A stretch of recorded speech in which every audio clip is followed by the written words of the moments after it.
to be up this early. That means I got things to do. All right.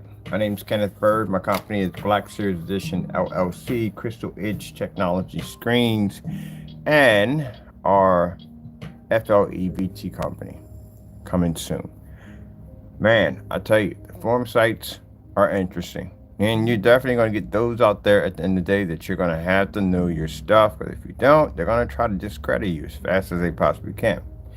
That's why I said that I'm used to, I deal with the nonsense, I deal with it. But this is different. This is a whole different form of debate and discussion on the forum sites. And the reason why is because I don't deal with the nonsense of the emojis and people who just can't explain their own product. These places I'm going to, people will know their stuff at the end of the day. So you have to know what you are talking about. It's a different conversation. It's an intellectual, mature conversation, uh, detailed debates that we can have and discussions we can have that we can all educate and learn from each other. And dealing with people who basically don't know how to carry themselves as sensible adults, you can see just a huge difference between the two.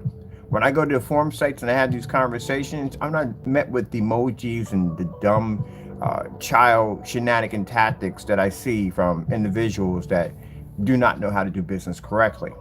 So when I'm on these sites, I literally had this conversation with about 12 or 13 people about how, and I told you, it does come up quite a bit.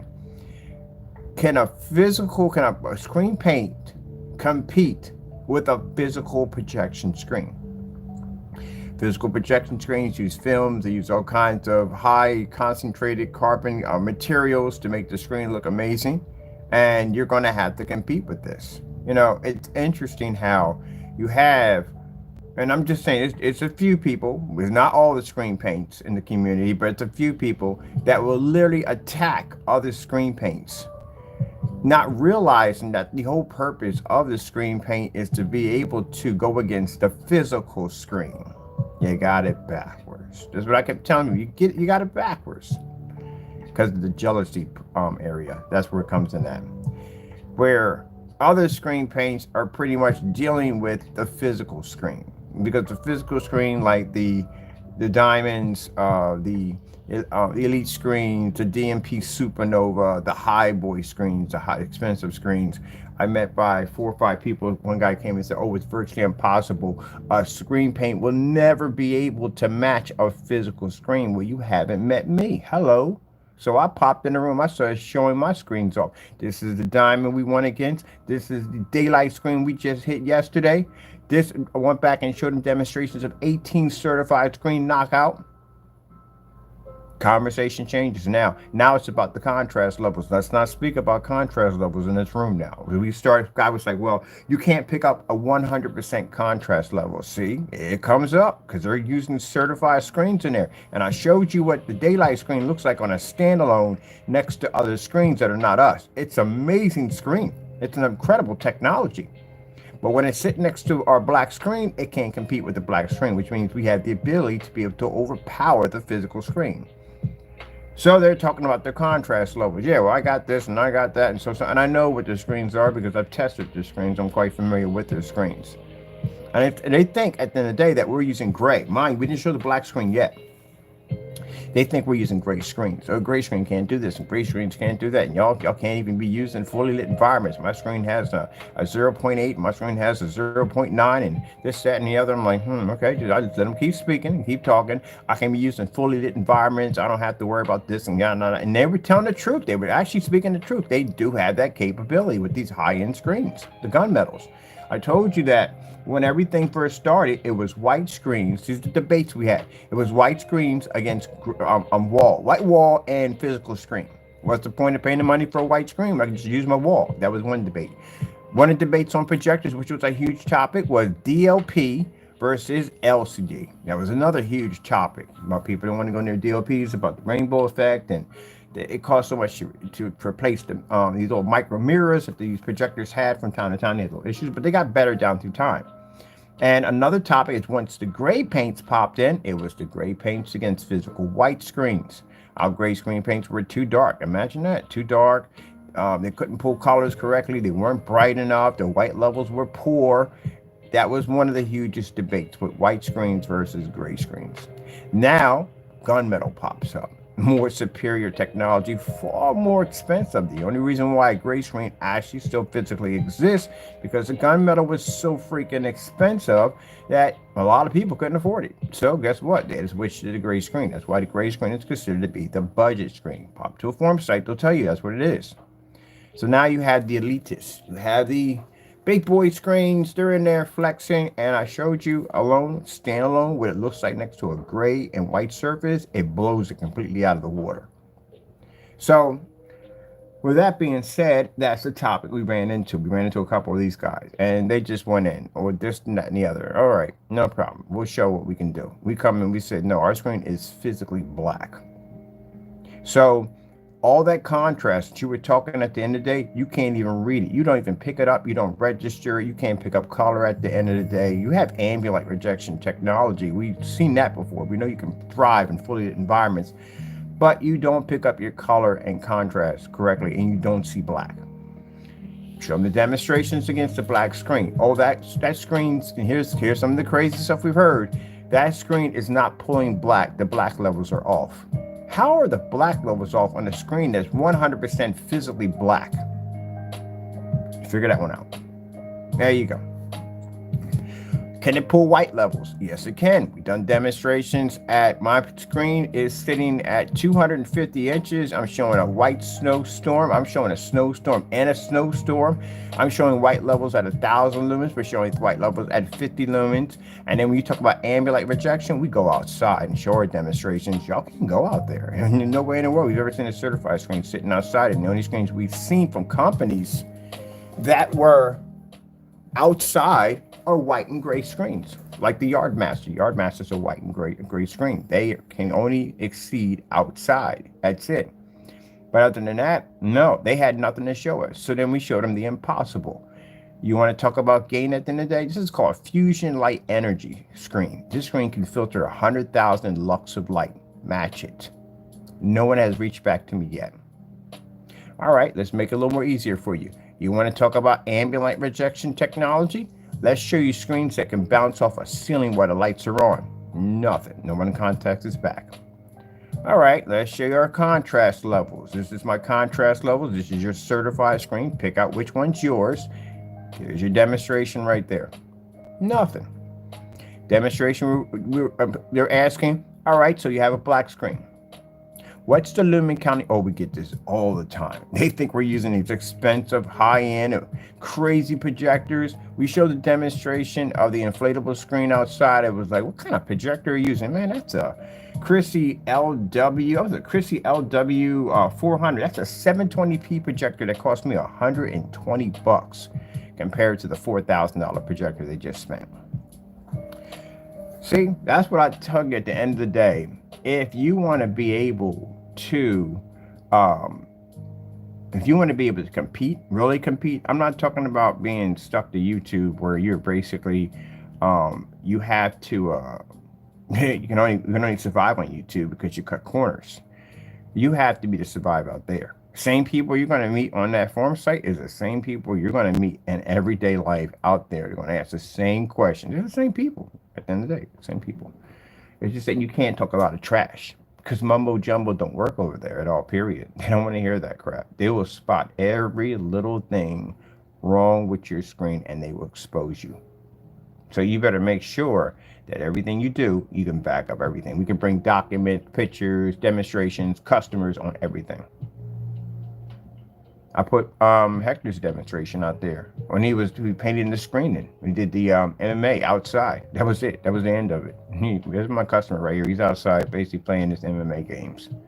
You guys are inside an ambient light controlled environment on a $6,000 projection screen, a $5,000 projector. You can't turn your lights on because your contrast levels will wash out. Your colors will wash out. Where, again, my customer paid way less than you at the end of the day. I'm about to upload some customer demonstrations too on top of that today. But yeah, y'all, you pay too much at the end of the day. So yeah, I've been through the whole physical screen. This is why I went and tested all the certified screens. That's why I didn't get lazy and take a projector and stick it in the dark. Because imagine if I did that and I had to go into one of those rooms and explain this technology, and these people are asking me all these crazy questions, and I got no way to back this up because I didn't do the demonstrations. That's why I said that, you have to do these tests. You have to know exactly what you're talking about. Mumbo jumbo doesn't exist in those environments. Can't go in there with range gain. You can't go in there with a 0.80 and all that nonsense, a 0.85. No, no, no, no, no. Not in that environment. You can't. No, they know what they're talking about in there. So, no, it won't fly in there. So, we have accumulated a good amount of customers. We're not trying to sell or advertise. We had people looking this up trying to find us. I had people flashing a few of, sorry, Hector's demonstrations saying, where's this screen at? Where can I get this screen at? Because again, I told you, traditionally, you're not supposed to be to play screens outside, especially when they're black. Black screens are not supposed to exist outside, period. That's going to be a bit of a shocker once they check out we went to an outdoor form site and also a drive-in movie theater site and started showing off our black screens outside. Because again, like I said, it comes down to contrast. But like I said, having this conversation with the physical screen and knowing now we have a technology that can easily take on the physical screen at far less. When I see people in there just taking a stab at the dark at anything, these are people that are upset. You spent $6,000 for a projection screen, and you just found somebody who is now showing a technology that can literally take your screen and do it for so less. It's not even funny. How would that make you feel about right now? $6,000 for a screen, and somebody just came in and showed you that you could easily, he did the same thing for like under $500. How would it make you feel? Well, of course you would be upset. You'd be very upset. But those are the people that do the best advertising for us. Those are the ones that'll talk about us all day long about what they saw, and it'll spark curiosity from other people. Like, wait a minute, where we got what, and where is this from? Like, really? That's all the screen. There you go. You're the best advertisement. So yeah, got a guy in there. He thought that, and it's interesting. He thought that the sample sheet that we had laying against the screen, because remember, they're not used to seeing black screens. He thought the sample sheet, the screen that couldn't pick up the black level, was our screen. And he said the contrast levels are terrible. And I'm like, which screen are you talking about? You know there's two screens in it, right? Because remember, we have a big screen that's laying against our screen. He thought it was a wall or something we're using. I said, no, that black screen you're seeing, that's a physical. That's our screen paint, not physical. That's our screen paint. The screen you're seeing is a 6,000 certified. Yeah, there you go. So all the questions come up. Can we use it outside? Yes, we can. We use it with ultra short though? Yes, we can. With the lowest amount of lumens, we got 1,000 lumens, we got 50 lumens, we got 800 lumens, we got 600 lumens. You can go to my YouTube channel, you dig all that up. You'll see every last demonstration we have on everything. Have you done 235.1? Yes, we have done 235.1. Have you done rear projection technology? Yes, we have done rear projection technology. Do you have any other references besides your videos? Yes, we have video demonstrations on site. We have customer demonstrations. Yeah. And I'm about to load customer demonstrations right now as soon as I find the file. That's what I'm looking for right now. But like I said, that is what you're going to run into. And the reason why I tell people this is because if you're going into the field to develop screen paint products, this is where you need to be at. If you're not on Projector Central, I'm on Projector Central forum site right now. If you're not on that's where the gurus are. Like the really hot people at the end of the day will break it down. Actually, I broke down somebody's room and I was like, you got an ambient controlled environment there, right? It's like, no, I don't. Yes, you do. Your screen sits under a pocket.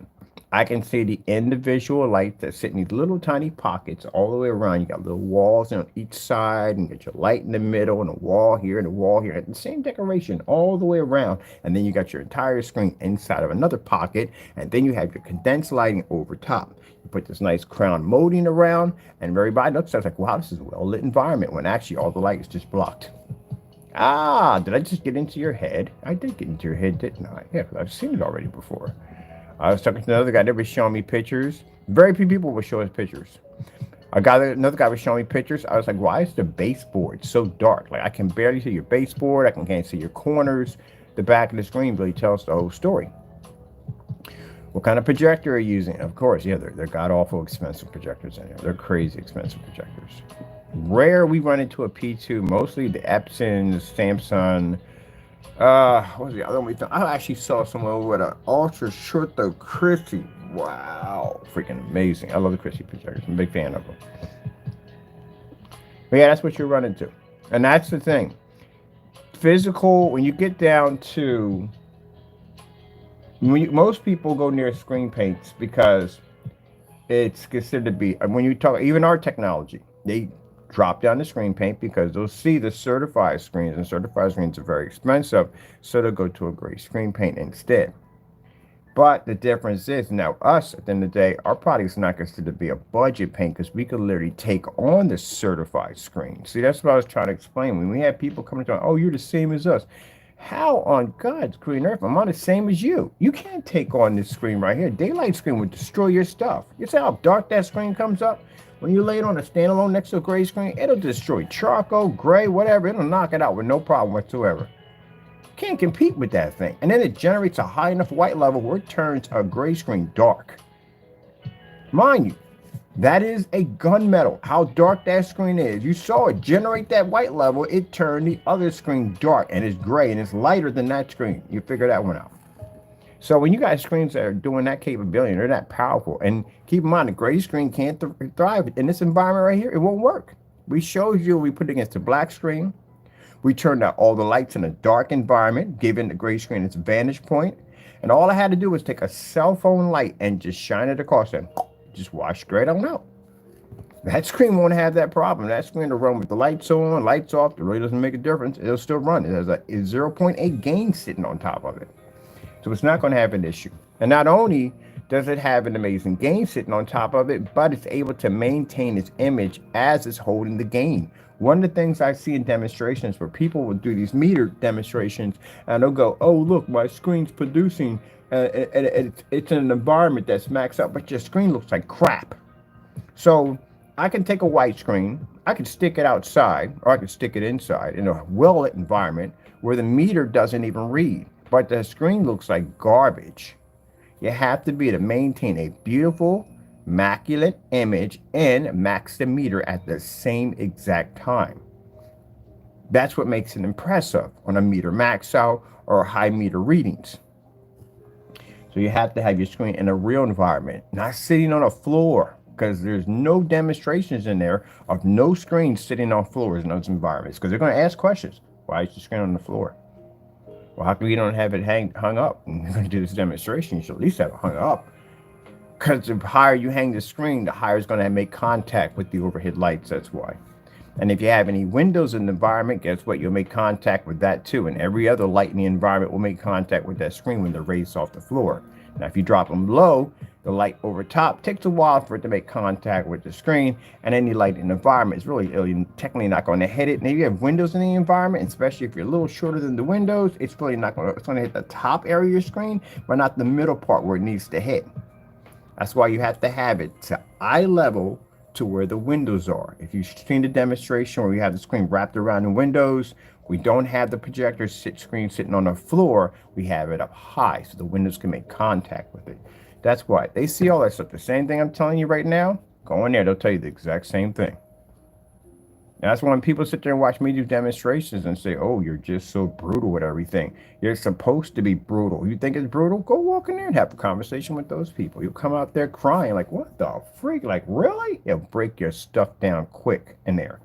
But since we've done so much brutal testing on our technology, we can withstand everything in there with no problem. So the whole talk about the screen paints can't handle physical screen, I kind of felt like I was holding the whole entire thing for everybody at the end of the day. Even the people who don't like us, we felt like we had your back when we was in that room. Because we didn't say, well, so and so and so. We backed everybody up that had screen paint when we walked in there. That's pretty much what we do when we go in there, because again, it's all screen paints, not just one, all of them against physical screens. You're not supposed to, you're the underdog. You're not supposed to have the ability. That's why I said you better step your game up if you're walking in there. Because apparently, as I've seen so far, I had to sit there and say, well, our screens are black. We're not like the other screens, and that's true. Can't put ourselves in the same category as y'all screens. That's why y'all need to upgrade, because we can't vouch for you. I can't say that a gray screen is going to have the capability to take out one of these high-end certifies. It's not true at all, period. You're going to have to upgrade your stuff in order to do it. And you're going to have tons and tons of testing. You're really going to have to know your technology. You can't fake your demonstrations because they'll see right through it. And people have been in the business for years. You're trying to bring in a new technology, and you're trying to change things on traditions that have been there for years and years and years. That's the hard part. So it's not easy, but it's fun, and I'm enjoying it. I'm having a ball in there. Just dropped a whole lot of literature in there for them, showed them some more demonstrations. I had one person come in and go, "Oh no, it's not possible. It's not possible for a physical project for screen paint. Talking about screen paint, a screen paint. I said, yeah, screen paint. No. A physical screen is far more superior. All right, here's a demonstration of the girl wearing the black makeup. We got it bouncing off the ceiling, and we got it bouncing off the screen at 150. Show me a picture to match it. So that's what it's come down to. Show me a picture to match it. Show me a picture to match it. No one's matching anything. Because I know the glass ceiling of your physical screen, because I've tested it, and I know it. You can only do, if you can't pick up the Infinity one, it is automatically lights out from the door. Our technology generates a high enough white level that we can use it at 1,000 lumens, and we can pick it up on a white surface next to it, and the white surface can't even turn that screen dark. So with knowing that knowledge at the end of the day, and we can pick up the Infinity one contrast, that tells us from the door that a certified screen can't touch us, because now we have a black level far higher than Earth. And that's the whole purpose mainly of the certified dark metal screen, is the ability to be able to pick up heavier contrast levels. That's the main backbone of the screen right there. They don't talk about the high white levels, and they talk about the colors, yes, but the main purpose of that screen is its contrast capabilities. And then when you strip away that, guess what you have? Nothing. There you go. So we've had the conversation about the Infinity one contrast level. It started another debate about that. Well, your screens don't see it. What about the projector? My projector doesn't make a difference if your projector has a 5 million to 1. If it has 20 million to 1, if it's a 50 million to 1. Show me one demonstration with super high inky contrast ratio projector hitting the white screen and turning it solid black. There isn't any, right? All right, then. That kind of defeats the laws of physics right there altogether. On so many levels, it's not even funny. That projector would be god-awful expensive if that was the case. But anyway, then that topic went into, well, my screen, no, your screen doesn't see it. All right, so this is what we're going to do. Turn on all your lights, because the star field is going to display whether your lights are on or off. It doesn't make a difference. Turn all your lights on. Take the star field, because it's the darkest level. You'll see your white levels at the same time, and display it in a fully lit environment. Your screens don't pick up. They won't see, because they can't generate the contrast level. So the screens come up in gray. So no, you're not picking it up. Now here's my projector on a projector with a 2,000 to 1 contrast. I can read it. So yeah, that's what it comes down to. So this is why I tell you that if a certified screen can't compete with our technology, for those of you who feel your gray screen paint can compete with us, you can compete with us. Because I got a little challenge for you. You see this certified screen here by daylight? Do the challenge. Put it against your screen and try to take the screen on and see what happens. Now, mind you, don't tamper with it. Don't mess with it whatsoever, because you will get sued, and these suckers will drag you in court in a hot second. They do not play around. These are certified companies. So we never get any form. We got one paperwork from one of them, and that's because, bottom line, it came down to the fact that they couldn't control the product. That's why. That's what we went in with Diamond, because again, it was sending someone a document saying, hey, you got potential, we like your product, this and that, we like to discuss this further. People don't do that when it comes down to when you disrespect their product. They start off with lawyers first, like, we're going to take it to court, move this on, get rid of this, get rid of that, or we're going to sue you. That's what they do. Other than that, they don't say that. It became control, because they couldn't control the technology. I still can't believe the carbon black, and I've seen the carbon black. It's not a dark black. It's a lighter black, but it requires an 8,000 lumen projector to get it to kick. See, this is the reason why we kept having that conversation in the room. I literally had that conversation so many times was, well, you got to be using high lumen projectors to get that screen to pick up like that. I'm like, no, no, no, no, no, no, no, no, no, no. We can do this at 1,000 lumens. I showed them the demonstrations on a Sony VPL CS4 projector. They were like, that's not possible. Like, how are you getting that screen to generate? Yeah, we can get them to generate at 1,000 lumens. Actually, we can do them to generate at 50 lumens. That's what we're going to do. The desk and all that stuff, they're going to be all Pico projector setups. So yeah, they're baffled. I don't know what. Everything they learned and everything they were told is completely perverse and turned all the way around. So they liked seeing me. Actually, as a matter of fact, after I was showing off on a couple of the sites, I got another 8 more invites. We didn't even go to these sites and basically join. They sent us the invites because they want to see the technology. Told you. Talk is the best advertisement. It is. Oh, and guess what else came up? It always comes up. It's definitely going to come up. What's the difference between our product and black paint? Fabric, bed sheets, you name it, it came up. Guess what? We got black versus black demonstrations. How many do you want? What do you need? This is a demonstration I drew into the screen. The guy was like, that is absolutely nuts. Yeah, he drew right into the screen with black paint. Demonstrations where we made our own black paint, demonstrations of fabrics, demonstrations of films and plastics, micro mesh, you name it. We threw everything we could against the screen. So that eliminates that factor altogether. This is the reason why that if you have your screen paints, and again, they're not tested, and what if someone comes up and says, hey, what's the difference between your product and gray paint? I make gray paint myself. A lot of them in there do. I make my own gray screen paint. I just go to Home Depot and this is what I mix together. I got a site over here that shows you how to make your own free gray screen paint products. What's the difference between your product and mine? So what's going to happen if that person goes to buy your product? You're going to cancel their order because you know that they're on a form site and they're going to take your product and put it on blast. If it doesn't do that, what are you going to do? You're going to cancel the order, pull a state, something like that? Yeah, see, that's the reason why. And if you do stuff like that, you can't back your products. You're pulling states and you're basically canceling orders. That's the first sign that you can't run you don't even know anything about your product. You can't even work your product. So what are you going to do when you go over there? What's going to happen?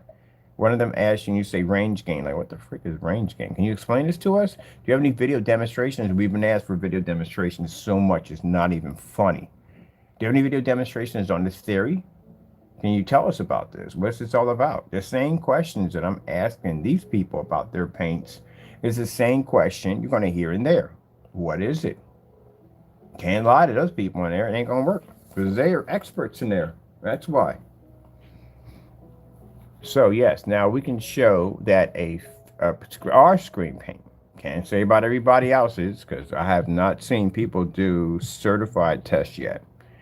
Our screen paints can basically take on certified screens, a physical projection screen. That feels fantastic. I remember being in those debates way back in the day about that, about how screen paint will never have that problem. Because remember, this stuff right here is made out of a special material. This isn't painted, and this is a special high-grade material, something that a screen paint does not possess. So that's why they consider this to be the more superior technology. As you can see, it has a very nice color to it, and it has this kind of beautiful reflective surface design to it. Comes up nice and dark. So this is the reason why they consider this to be a superior screen, much more advanced than a screen paint. And to tell you the truth, it is. But until it comes to us, it's a different story. That's why I said people going out there making comments and statements on their YouTube channel and on their website that they can take on. You can save someone $5,000 to $7,000 for traditional screens. Have you ever taken one of these on before? If you haven't, you really honestly can't say that. And not only do you're going to have to show that you can take this screen on just about, and I mean any environment. You're going to have a fully lit environment. You're going to have to stick it in comfortable environments that your screen's not used to. We're used to really harsh environments. So again, it ain't a really big deal for us at the end of the day. But anyway, so you're going to have to put this in a really, really harsh environment. It has a massive gain attached to it. So again, this is not going to have a problem in here. If your screen has a problem in our environment, you're not going to surpass one of these. And the contrast levels are extremely good. White levels are immaculate. And then you talk about, I use immaculate a lot. And when they use the color is excellent on this. I mean, really good. It's really, really good because this is a darker screen. So if you're a gray screen and you go against that, you're automatically done. That's going to destroy your product, all of it. And I mean all of it. Anything you have, it'll destroy it. Charcoal gray, it'll rip it up.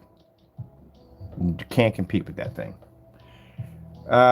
So that's what they're talking about because they've done their tests. These are people who have these high grade certified screens. You think they haven't gone out and bought different paints and put against their product, against the screens? They see exactly at the end of the day which one was more superior. If a screen paint ever had the ability to be able to go against the screen, they just haven't heard about us yet. They heard about gray paint. Gray paints has been around forever. So yeah. It's not going to compete with it at all, period. And that's what I think they were coming at us about. They thought our screen was gray. Like, no, we're black. Our screen's just solid, 100% black. Just like when I go in there with the OLED TVs, and the first thing I have to ask is, well, how come you guys don't get a projection screen? You got this kind of Stonehenge effect going off. If you don't know what the Stonehenge is, that's where you have a TV at 80 inches and you have these giant tower speakers wrapped around your screen. Stonehenge effect. That's what we call it. So why do you have a Stonehenge effect? Now, why don't you get yourself a great big old giant screen? Huge, massive 120 inch or 150 inch OLED. And here comes the comments. You know how much money a screen like a TV like that would cost? That's why we said it was setting up to serve.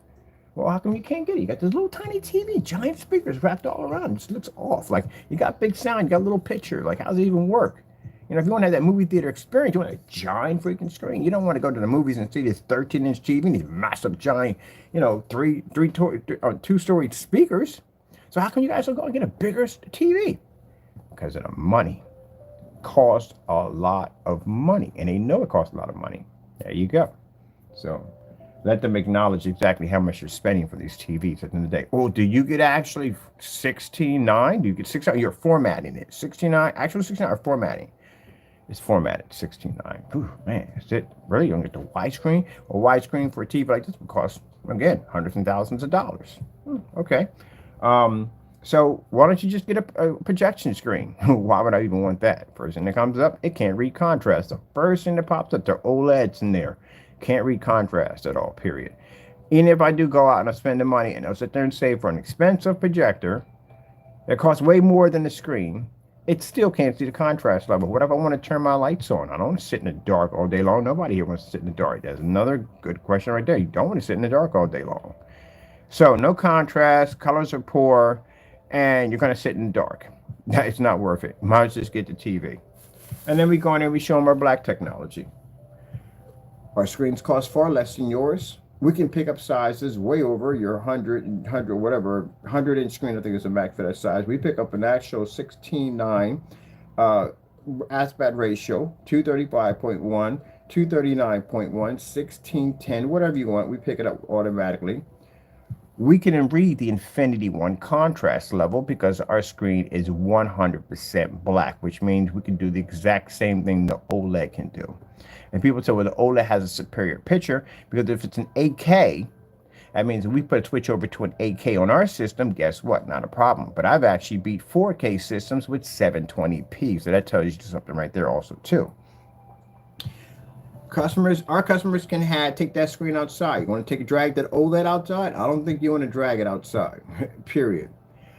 As for using it like a TV set, our screen paint's ultra short though compatible. We can take one of those high-end projectors with all the bells and whistles, stick it against our technology. It'll pull up in a fully lit environment with no problem whatsoever. And the beautiful thing about the FLE Fusion Light Energy technology, it can sit next to a window next to sunlight. I showed them that demonstration. They was blown freaking away because the first thing that came up was, like, your screen's gonna basically wash out. Oh yeah, this is my screen outside. This is my screen inside. This is my screen next to in the middle of a commercial window. That was the end of that conversation. So we can be in fully lit environments. We can basically pull the Infinity One. We read perfect color. We can pick up our high white levels. We can show all those demonstrations. So why do you have a black? You spend all this money for a TV. And then we showed the demonstration of the Phantom. We showed the demonstration of the FLE sitting right next to a TV, that glass screen sitting next to a TV. They were blown away by that. They were like, that is freaking crazy. Yeah, we're going to replace the TV. $100,000 for a 100-inch OLED TV. You got to be kidding me. That's insane. I got customers who have a 180-inch sitting right there in their living room and paint entire walls, and they can do the exact same thing. Gray screen can't go and have that conversation. Again, white screens can't have the conversation. You can't read the infinity contrast level. You can't compete with a TV. That's why the biggest lie I see is when I watch screens that don't have the infinity one, try to do, and I've seen certifieds do it too, see them show a monitor, and they'll say, look, we're picking up the same image. Why is the monitor sitting in the same environment your screen's sitting in? How come we don't have it in a well-lit environment? Hey, take it out to the mall and stick it in the middle of the floor or some kind of commercial environment and see what happens. If your screen can't generate in a commercial environment with all that light, then there's a problem there. It's not going to read. You got to read the black level first. You have to. It's very important. Because it won't work. That's the only reason why we're surviving in these environments, because that screen reads at 100% black. The gunmetal technology, when it goes through, it's going to have a much more bigger impact, because we're going to be dealing with people. Because I got people saying, well, you have an advantage point. This is what I'm going back to this. You have an advantage point. Your screen is black. Of course. And some people are accepting it. Of course. Because you can read the Infinity One. Where everybody else can't pick it up in there. Unless you got a physical black screen in there. That's the only way. And if you do present a physical black screen, for those who are thinking that, oh, I'll just make some cheap stuff and I'll mix it together and I'll go in there and show that I'm just as good, it ain't going to work. Because they're going to ask you for so many tests that need to be done on that product. It's not even funny. If you don't have it, you're going to have to leave. And some of you have, well, I can't say, I've only seen one person try to make their own black paint, and it didn't go well at all, period. They will go through, you think I'm bad at picking through your stuff real quick? Wait till you see one of them go through your stuff. They will look for everything and anything. They'll notice the screen turning gray. They'll notice all of that. It'll be a circus for them. They'll have a ball with it. They'll rip you apart in there. It's kind of like the equivalence of you guys going, those particular individuals going there is the equivalence of walking through a line exhibit with a suit made out of steak covered in A1 steak sauce. You'll get ripped to pieces. It's my personal favorite one to say. It's the equivalence of walking through a landmine field with magnetic boots. You're definitely going to hit something. So you're going to be tested in there. That's why I love it. It's a challenge. I love to be in there. I love the questions. They sharpen me, because when I have to be on site, I ask these questions all the time. So for the difference is there, if things get too brutal for me, and they don't, because I like the challenge, most people can bail. When you're on site, you can't bail. When you're on, sorry, I meant that to you right the first time. When you're on site in front of people, you can't bail. We're gonna say, oh, my wife just called me. I gotta go take her this real quick. I got an emergency, and walk off the set. You can't do that. You got to stay there and explain that stuff. You can't go anywhere. If something fails and falls apart, you have to fix it right there on the spot. That's the problem. People have a habit of talking their products up too high. And when it gets to a point to back them up, they fail. The first minute that I come in on a site and I order from you and we receive a cancellation, you've already told me everything you need to know. I need to know about that product. You literally told me that. If I went to Daylight Screen and I said my real name and say, hey, this is who I am, I use my 2 middle names. I have 4 first names. And I use my 2 middle names that I use because technically they are mine. So when I use that, they don't know me. But if I go in and I use my thing, they do know me. Now, if they fail and they say, well, we can't ship this screen because of this, that, and the other, knowing that I've had this surface before, we can't send it to you because of this, that, and the other, you gave me everything I need to know. I already know from the door that your company can't compete with mine because you are basically smoke screening on giving me that surface, which I went through that through a couple of companies. I'm not going to mention who, but a couple of companies did smoke screen us on getting surfaces because they knew exactly who we were. You already told me. There's no point in going. Once you do the let me tell you how bad the cancellation is. And a lot of people don't realize this. They just don't accept it.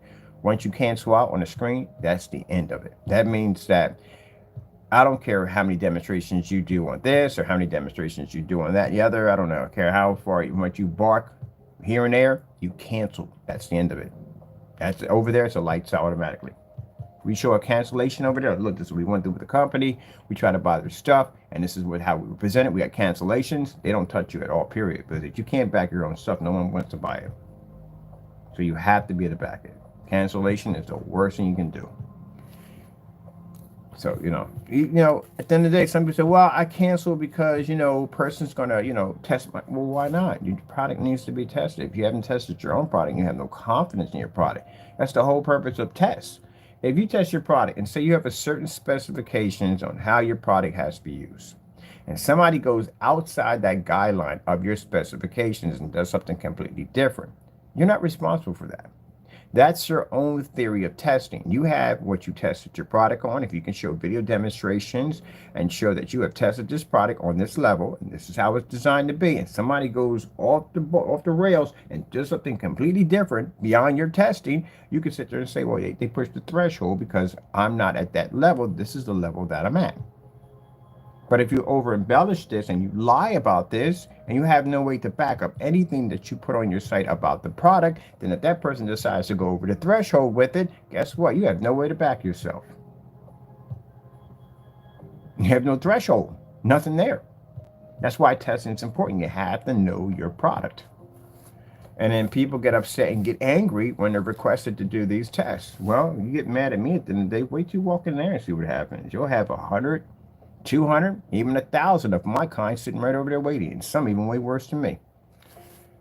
Yep, they'll ask you every question in the book. Because what they want to do is, some people you get in there that are the know-it-alls that basically want to show at the end of the day they know more than you. Then you're going to deal with the people that will accept and they want understanding. So they want you to teach them and tell them about, the product, and you have to be to tell them that stuff. But they also know what they're talking about.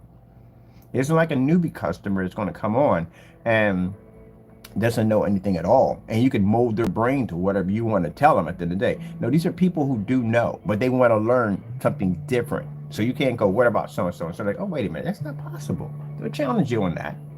So range gain, you can't go in there and say that. It won't work in there. Because the first thing they're going to ask you, oh, you got to show us a demonstration on this. I got to see this in there. I got to see it. We're locked out of Valve site. We're locked out of Valve site, and we're locked out of JM Go. We can't go in their sites at all, period, anymore. They locked us a long time ago because we got them to admit that the projectors were 1080p projectors. So they don't allow us in there, period, at all, period. And they're still in there selling us projectors that they're 4K. Shame, shame, shame on you. That is wrong. For every person that buys that projector, that is fraud at the end of the day. But yeah, you gotta have to back your products. The minute you cancel, your product is over. It's over. Now, I understand that, I guess, on YouTube, that's considered to be entertainment. But over there, it's not entertainment. Everything is taken extremely serious over there. So if you got a cancellation, your product won't sell for jack. And over there, they talk about everything. All the big makers are over there. All the big boy, that's what I like. They have all the big boy screens over there. And it's a breath of fresh air that I can go over and have a conversation. I'm pretty sure I can have intellectual conversations about screen paints and products. I've had it over here on YouTube. But it's just, over YouTube is just too many shenanigans over here. It's way too many shenanigans over here. You got people at the end of the day that just refuse. And you see what I went through? They just refuse to test their products. They just don't want to. They figure to just sling anything out and just sell people anything at the end of the day. And let's just make up stuff and put it on our website and make up stuff and put it on our YouTube channel. And, people will believe it because we're words and sound is coming out of my mouth. No, don't work that way. Really don't at all. You're going to have to back yourself up. So right now, the big debate we're having right now in Projector Central is a physical screen.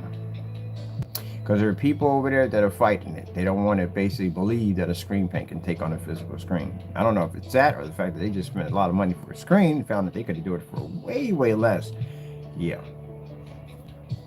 So like going out and spending money for Bugatti, you get this car. I know I mentioned Bugatti a lot. Yeah, I like Bugattis. But anyway, you buy this beautiful car. It costs you tons of money. And your neighbor next door literally has a car that's better than yours by far. and he paid way less. You're gonna find somebody in their garage a lot at night crying at night. Yeah, that's a lot of money for a car. You even tell me you paid how much? Wait. It has what? Mine doesn't even. You've seen people do this. Mine doesn't even have that. You got this? That came with that? Are you kidding me? Are you kidding me? Really?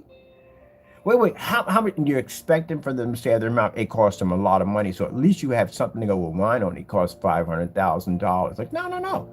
I got this for like 150K. You lose your mind.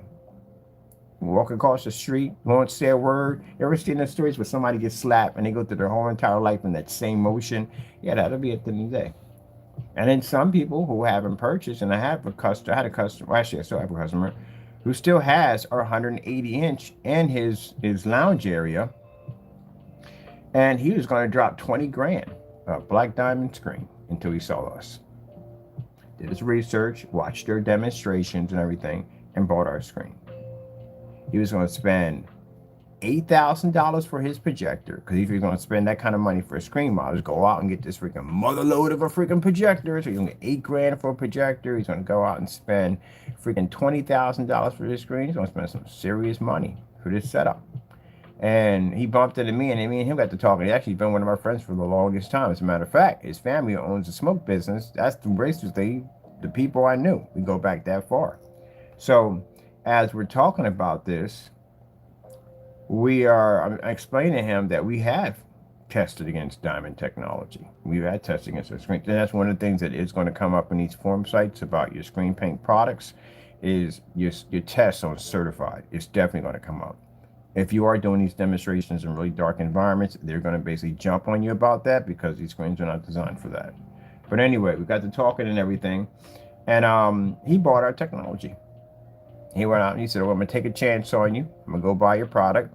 And he's been one of our #1 customers ever since.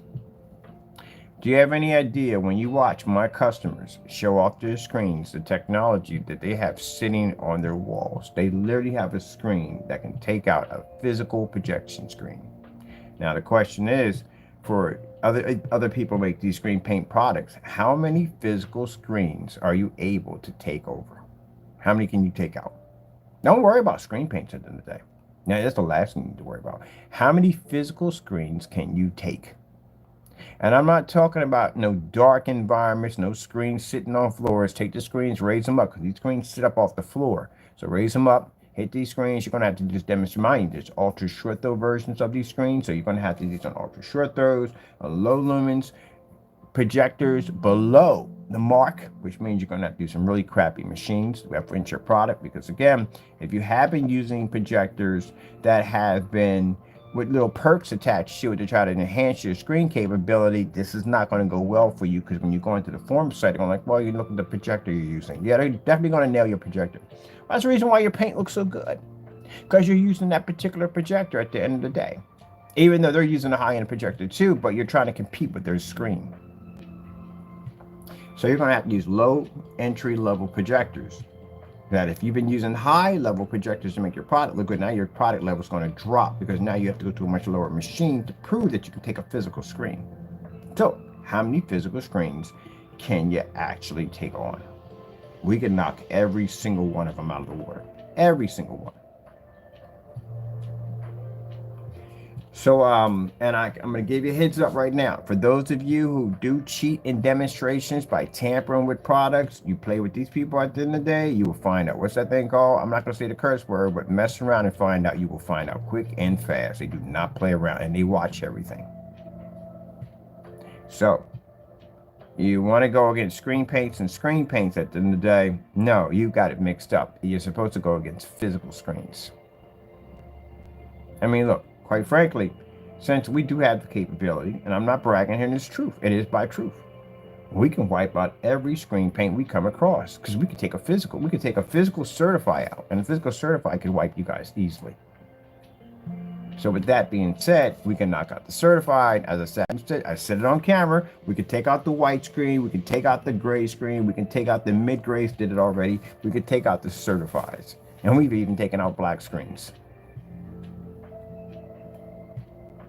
So that's what your job you're gonna have to do. You're gonna have to be to take out these bad boys at the end of the day. Because if you can't take out one of these, you're gonna have big problems. Then you sit there and say at the end of the day, well, look, the reason why you're still in the $50, $60 mark, some of you are at 100, which you shouldn't be. You should literally be in the 50, 60 mark. The reason why you're in that field, that price range, because you can't take out one of those. That's why you consider to be the budget paint. It's called a budget. That's what you are. You go in there, they'll tell you you're a budget paint. You take out one of them, your price jumps to the roof because, again, you can show proof. And it's not just, and keep in mind, and I got to get this cleared up because I don't want people thinking that I'm just going to take a screen. Well, you couldn't pass it anyway. But anyway, the grade's not going to pass that screen. It's just not going to do it. But anyway, when you do the demonstration, you have to do it thoroughly, which means they want to see solid colors first. Some people, what they do is they put a lot of, like the LG Jazz demonstration, they do that a lot because they can try to mix the contrast and colors and white levels all in one and say, look, it's a difference. No. You got to break it down, which means you got to show them solid colors first so they can see a solid color, red, blue, green. You got to show your contrast levels. All contrast levels have to be done and max out fully lit environments. Your screen has to be in an environment darker. In order to be able to pick up your contrast levels better, you're not going to pass one of those because they can pull up contrast levels that shows you in fully lit environments. Not 100% black, but still they maintain a contrast. So that's one of the things you're going to have to go through. You're going to have to take out the ultra short though versions. The ultra short though versions are crazy too on top of that, and they're dark. Some of them are dark. So imagine doing somewhere between, there's 18 of these units. I think there's 18 of them. 18 of them. And each one of them, you're going to have to do the same set of tests. White levels, tons of white levels, tons of color levels, then your contrast levels, then you have to be in a fully lit environment. Then you have to do it again, all over again, lights out. Yeah, it's going to be a lot of work. At the end of the day, makes your head spin. It's too much work. Then you're not going to be able to take one of those screens on. And if you can't take one of those screens on and you go into that form site, they're going to stick you over in the category of gray paint because that's where you're going to be at. The paint section. That's where you're going to be at. You can't roam in the other sections because you can't read that Affinity Black. You can't take on the physical screen. And since you can't take on the certified screen, if I can afford $6,000 for a projection screen, how are you going to change my mind at the end of the day not to spend $6,000 for a screen when I got the money to pay for it? Can't do it. So, wake up call. I got two screens for you. One called Smarter Surface. Ooh, my goodness, that is a freaking. Well, we could take it because our screens are darker, but it's pretty good. It's very, very good. So Smarter Surface is one, and the other one is the Daylight, the Pure 0.8. Good luck, because you're gonna need it. You can't sit there and make comments at the end of the day that your product actually is good until you can take out one of these screens. And keep in mind, that's just one of 18 you have to go through. You still got the DMP Supernova, Infinity, and Blade. You have to take those out. You have to be able to overpower that screen. Now, I know at the end of the day, I don't want people thinking that, oh, he's just making these statements. He's never done it himself. Oh, I have done it myself. Let me show you. Let me see about uploading some pictures. Our customer demonstrations are going up today. Let me see. Oh, we're on our site anyway. Let's see. Name a screen. Oh, we've done whatchamacallit twice. Mind you, we've done Daylight screen twice. This is my second time around doing the screen. And some of you haven't done it at all, period. So, where are you at? Again, you have to understand, if you want the value of your product, if you want to be to go on these forum sites and hold your head up high and be to back your product, you're going to have to beat one of these. You're going to beat all of them. Can't do one and go, I'm done, I'm finished. No, you have to do all of them because you're going to bump into all of these screens over there. You're going to have to do it. So how many of these screens have I done? Okay, let's go check it out. Let's go in with DMP Supernova. DMP Supernova. We got the Infinity and Blade on both of these. This is an interesting sample to get too because they're not exactly easy to get, but you can get them. So let's go pick up ours right here. Is it a good screen? Oh, fantastic. I love all the certified screens. Let's go to our selection. Now, keep in mind, if you're talking and you say you have done this, Any YouTuber, anybody can walk into your page, go to your search, and pull it up to see if you've done the test. Hit the button, and here we have. I did a DMP supernova at 6 years ago. We already been there and done it. See right there? DMP supernova. $4,000 projection screen up 6 years ago. Did it already. At 200 inches on we did it on a kind of a platinum color silver screen. Let me bring this up for you. Because I don't go, one of the things I don't do when I'm on YouTube, if I haven't done it, I don't talk about it. There's just no point in talking about something that I haven't done. So we'll bring you over here and show you. That way I get to bring the phone over every time and show you my tests. And this is what they're doing. They're going into my YouTube channel because I told them I've done all these screens already. And I can't post them because there's advertising behind them. So they're going into my website and they're typing right in the search and they're looking it up. We have DMP Supernova here. Look at the color of my screen. That's a high-grade silver. Let me bring it down. I forgot you guys are way up. So that's a Dark Star 9. I can tell by the top. And that's a DMP Supernova right there. I'll do this quick and fast. This is against our high-grade silver screens. Bring this down a little bit.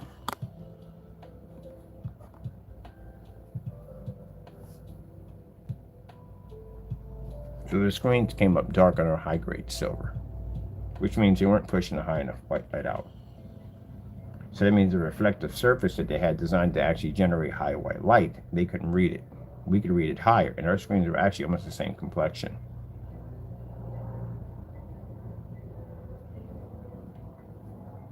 Let's go over to, and that was 6 years ago we done those tests. Let me see, we got DMP Supernova here, another test. This is DMP Supernova also.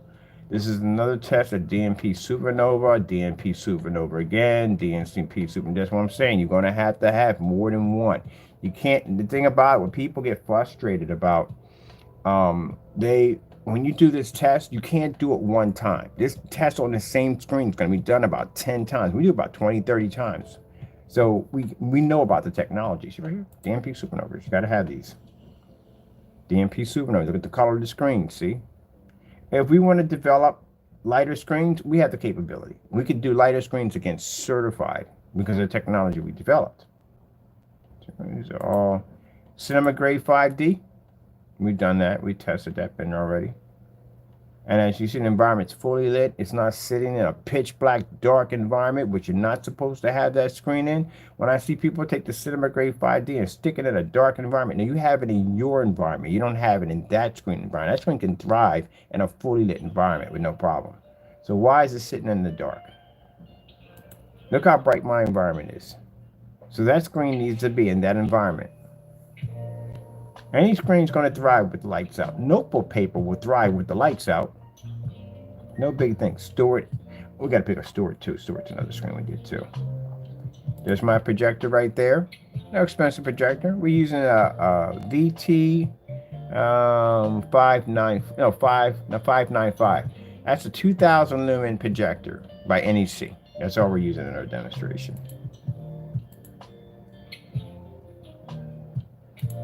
That's our white levels.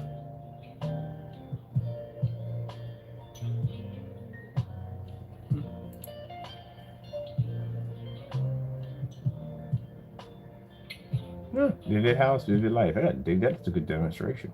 There's some good colors attached to it. That'd be nice on a black screen. Today we're also making a $3 projection screen. Sorry, $4 projection screen today. Ooh. So look at that. See? This is what you're going to have to show. And we're showing black technology right now. This is old. This is from 7 years ago. So that's just the reason why. And I get people get upset.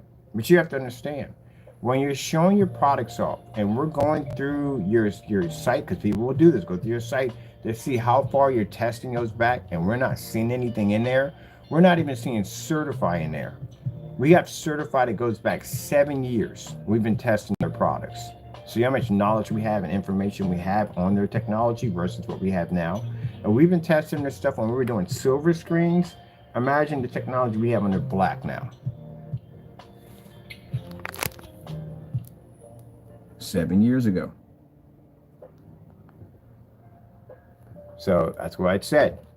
That's why the products, the great products, and they'll get mad when I say this, but it's true. You're not even worth 60 bucks. You're actually worth much lower than that. I say around $20 is what you're worth.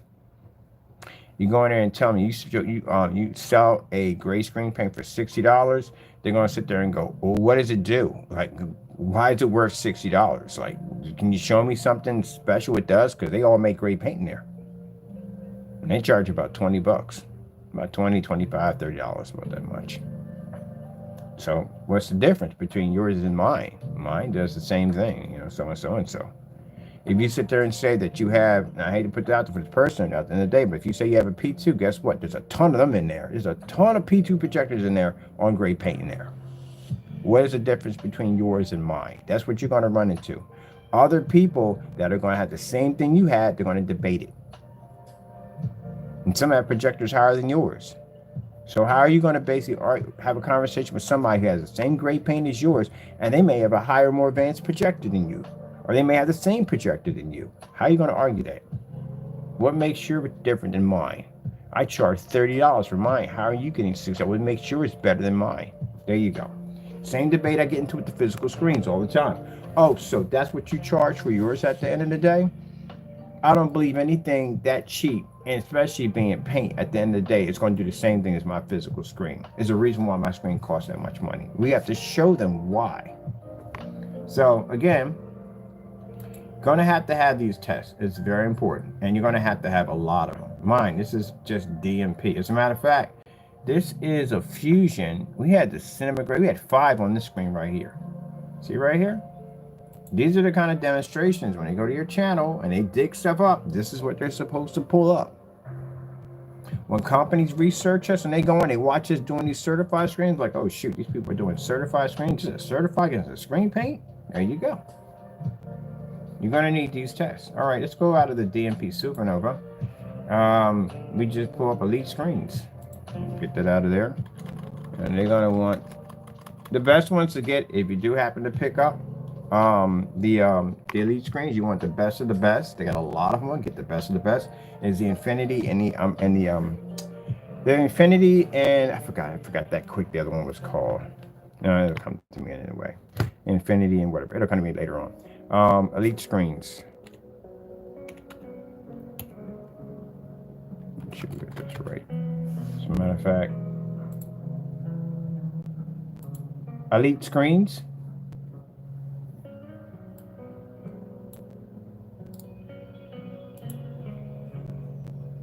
It made it hard for you to get Dark Star 9. I'm so glad I didn't throw that thing away and I got it in storage, because usually it's an easy screen to get your hands on. Apparently, it's not anymore. It's not anymore.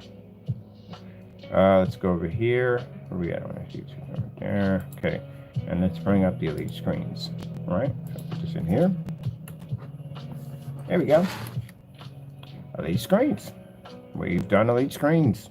Dozens and dozens. I've literally almost hit the entire category of all Elite Screens. I've had the Cinema Gray 5D, I have the Cinema Gray 3D, I've had the one that was a Cinema Gray, we've had their acoustic version. Yeah, there we go.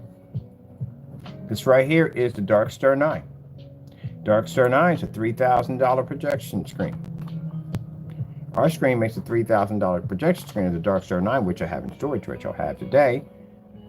Look like almost a gray screen. That's a gunmetal technology, and we can turn it gray.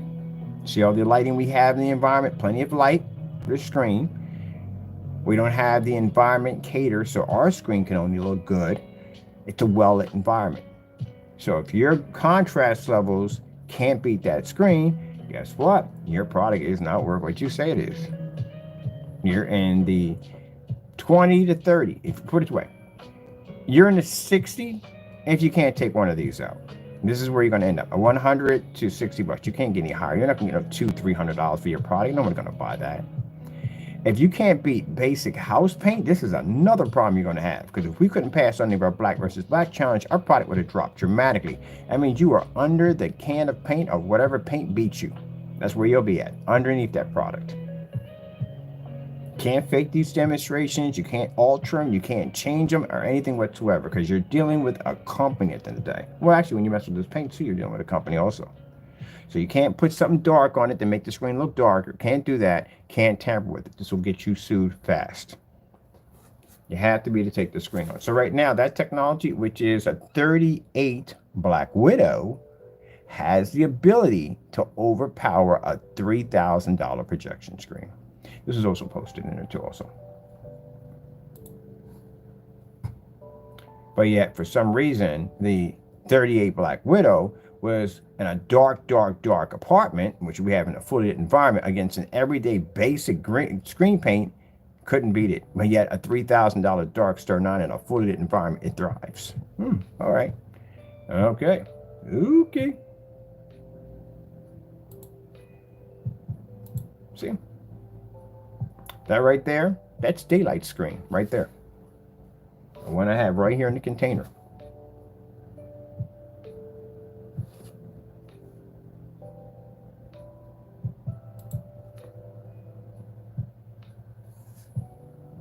Now, do we go through the whole, oh, it's camera? No, we don't go that in there. We don't have that nonsense in there. No camera angles, all that. Because people are in there showing pictures and demonstrations of all day. Experts can tell images that are fake and images that are real. And they can see all that. Not a problem. They background us. They see our companies. They see basically on site. They do all that stuff. How people come back and say, oh, yeah, we know exactly who you are. But we can't advertise it in there. I'm just a guy who makes paint. At the end of the day, that's just all I am. I just have some knowledge in making paint.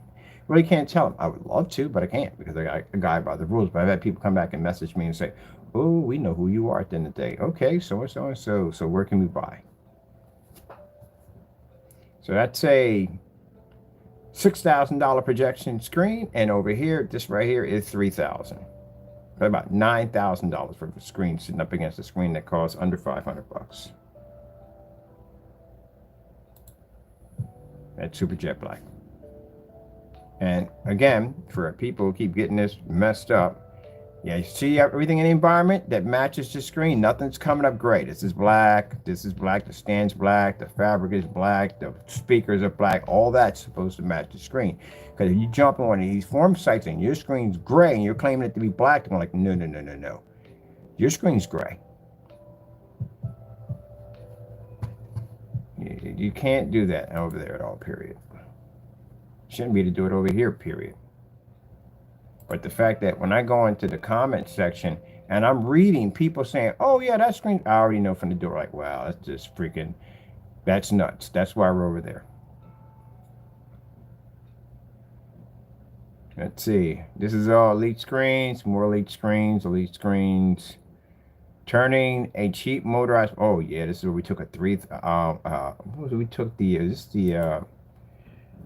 took a cheap motorized projection screen at $69, converted it with our technology, and used it to take out a $3,000 projection screen. Yeah, on a 720p projector.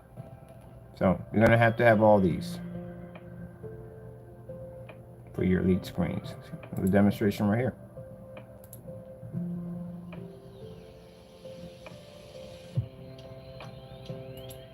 Gotta have all these tests done. All right, let's go with another screen. Because they'll go, like I said, they'll go right in your channel and they'll look for your stuff. If you're on there talking some mumbo jumbo nonsense, they will dig your stuff up in a hot second. Like, what's your YouTube channel? So and so and so. Okay, they'll go right to your channel. They'll go right to the search bar and start digging stuff up. Let's go over to, I wonder if I got the Firehawk G5. I think G4 is what we got. They refused this on the G5. Firehawk G4. We couldn't get the G5. They wouldn't give it to me. No point now. It's a silver screen. We don't even make these anymore, but it's a good screen. I had the G4. It's actually pretty good. Let's see.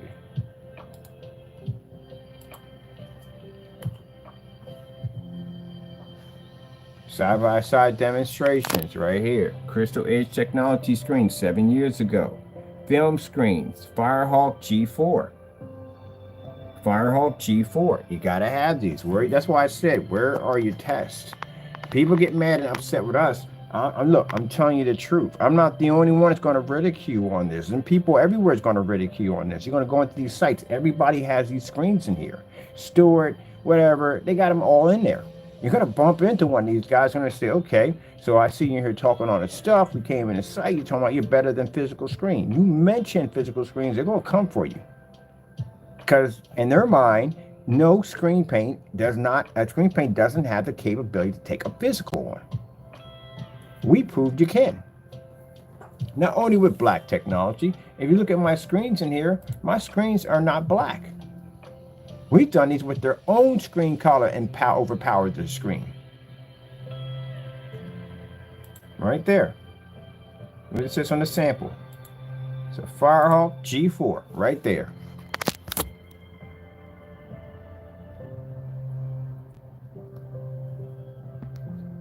So the timeline I've been here, let me see, that's 7 years ago. How many certified screens have they tested in a 7-year span time? Right from there. How many?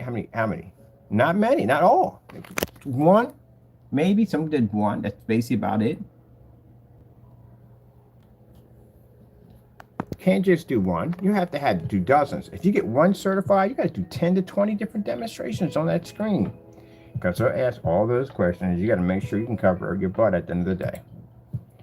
So all these Firehawk G4, these are Firehawk G4s all the way down. Let's go over to, let me see, Firehawk G4. Let's go pick up, let me see, I'm trying to think one right there. We haven't done Firehawk G4. We got Screen Innovations is up there. We got daylight screens. Let's go with daylight screens. Daylight screens.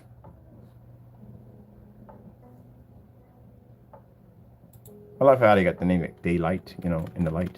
Daylight. D-A. All right there. Just got finished doing these, but we've done these before. I've done a couple of the screens actually that weren't the gunmetal screens. This screen right here, I got it right here sitting on my table right now.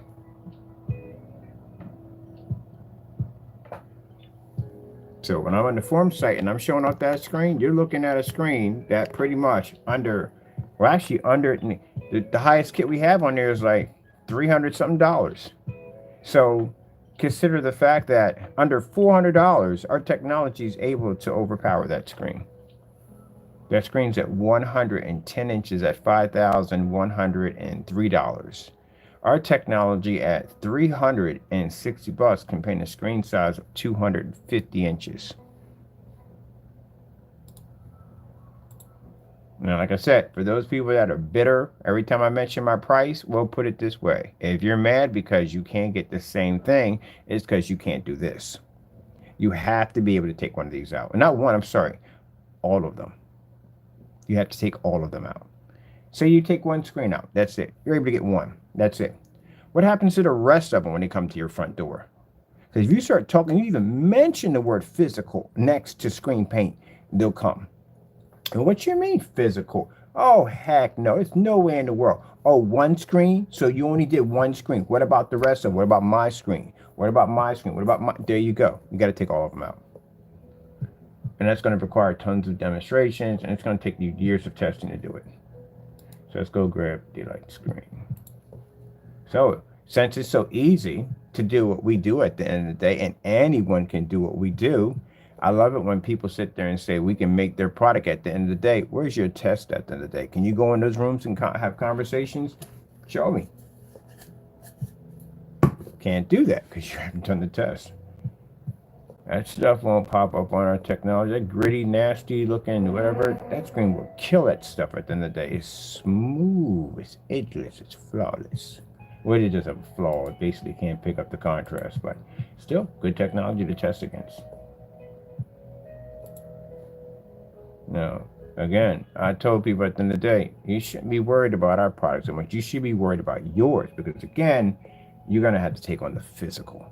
And not only you have to take on the physical, the other nightmare is you're going to have to show enough gray versus gray or whatever you got to put against your paint to back it up 100%, because again, those questions will come up. The physicals will bring them up. They'll sit there and say, well, hey, at the end of the day, I can just make your stuff with everyday house paint. And they'll literally say that. And I had it happen to me several times, and they're like, nope, that ain't going to happen. Here you go. We even allow people to try to make our stuff, and they couldn't do it. There we go. There's all daylight right there. These are our new demonstrations right here and here. We did a test. I got the surface right here. We have it. Let me see. This one was done, let me see, 4 years ago. I told you we did this stuff twice. So 4 years ago, we did it already. That was 4 years ago. And this one was recently. That's 5 days on its way. Picked up the surface. It's right over here.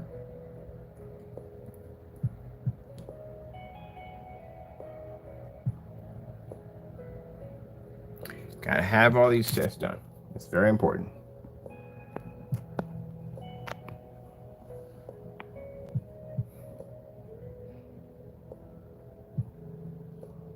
All right, so let me go with that.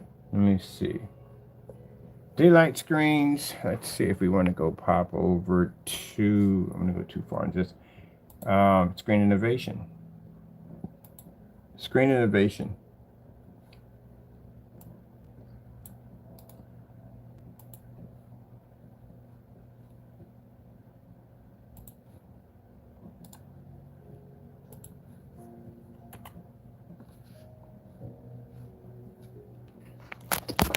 Screen innovation comparison.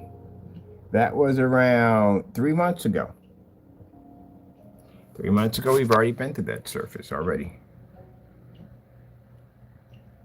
FLE, screen innovations again. See right there? That's 1 year ago. See that right there? 1 year ago. We've had one of the darkest screens, which have been the original one, the first one, which is a more darker version, which is actually the black diamond. That's one we tested. And in that one, they contacted us. They reached out to us.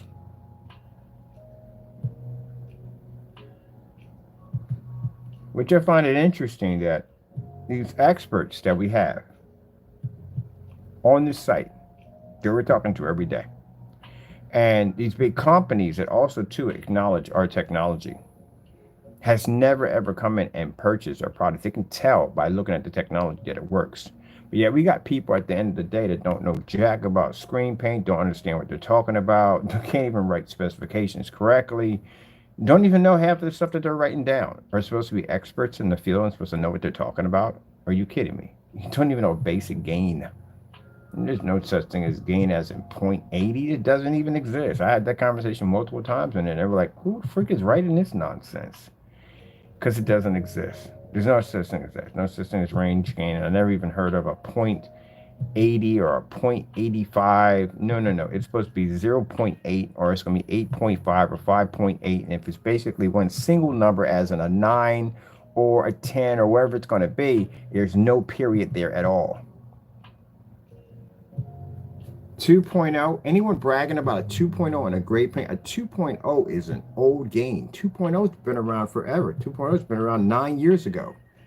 2.0 is what you'll find on white screens. You'll find a 2.0, you'll find a 0.1, a 1.1, you'll find a 1.2, you'll find those on white screens. So that's nothing special. That's not even high gain anymore. Back then, at around 9 years ago, a 2.0 was considered to be high gain. Now today, no. You got 4.0 now, you got the screens now. No, that's not even a high gain anymore. That's old.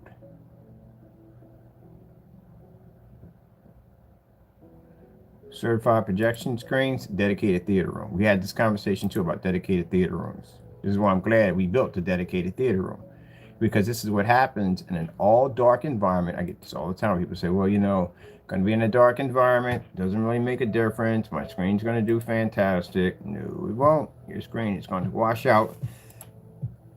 Even in a dark environment, you can't read the screen. It won't pick up. Doesn't make a difference. The projector can't see it. It's literally blind. See? That's why you got to do, when you do your certified screens, This is what you're going to do. You're going to do solid reds, solid blues, solid greens, solid colors. You don't take the projector and put on some LG demonstration where you have colors splashing across the screen, because then you really can't tell what's fading and what's not. So you have to show one solid color at a time. You're going to do this in dark. You're going to do this with the lights on. You're going to do this on ultra short throw. You're going to do this on Pico projector. You're going to do this on short throws, venues. You're going to do it on everything. You're going to repeat this process over and over again for every single screen that hits that area. If you don't have this on record, you can't go in those environments. So we're in a section for dedicated theater rooms. Every screen in there is white. Every single one of them is in white screens. I bumped in a couple of them actually were these, the more elitist screens. But yeah, but most of them are all white screens. You see how there's no light splashing on the walls, nothing whatsoever. It's all captured right here. That's how it's supposed to be. The reason why people paint their theaters dark is because of fear that this is supposed to be absorb light that's coming off your screen. Well, when your screens are physically black, you can have your theater room all white because, the screen's designed to absorb the light. That's literally how much color you lose. And mind you, my projector in that environment is a Chrissy 505. What's a 505? It's the LW 505. That projector is a 5,000 lumen projector. It can't read. Even in the dark, it can't even read the screens. It can only read ours. So this is one of the demonstrations we're showing them in dedicated theater rooms. So even though you're in the dark and you're thinking at 5,000 lumens, your image, your blue is going to pick up. No, the 5,000 lumen itself is washing your screen out. So the very high lumen that you got on your projector to be able to pick up the image is the very same lumens the count is actually washing your screen at the same time. That's why if you look at the demonstration with the church, it has 7,000 lumen projector. It washed the screen out. It's still light at the end of the day. White levels, anything. Our technology picks up with no problem whatsoever. So we're in there talking about dedicated. So we're in multiple different sites. We're in dedicated. We're over in talking with the certifieds. We're talking about physical screens. We're talking about outside demonstrations. We're talking about, and we're in the section where they got infinity ceilings because we make the technology for the ceiling. There's one where they do basically like the floor displays that are interactive, and the screens they have when they're all white and gray. They wash out the minute. All the demonstrations are done in dark environments. We go over and show our screens fully lit environment. It blows their mind.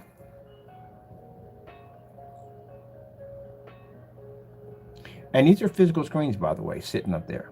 These are physical screens. So spend $6,000 for a screen, and our technology will do that to it. You have to have these tests. They have to be done.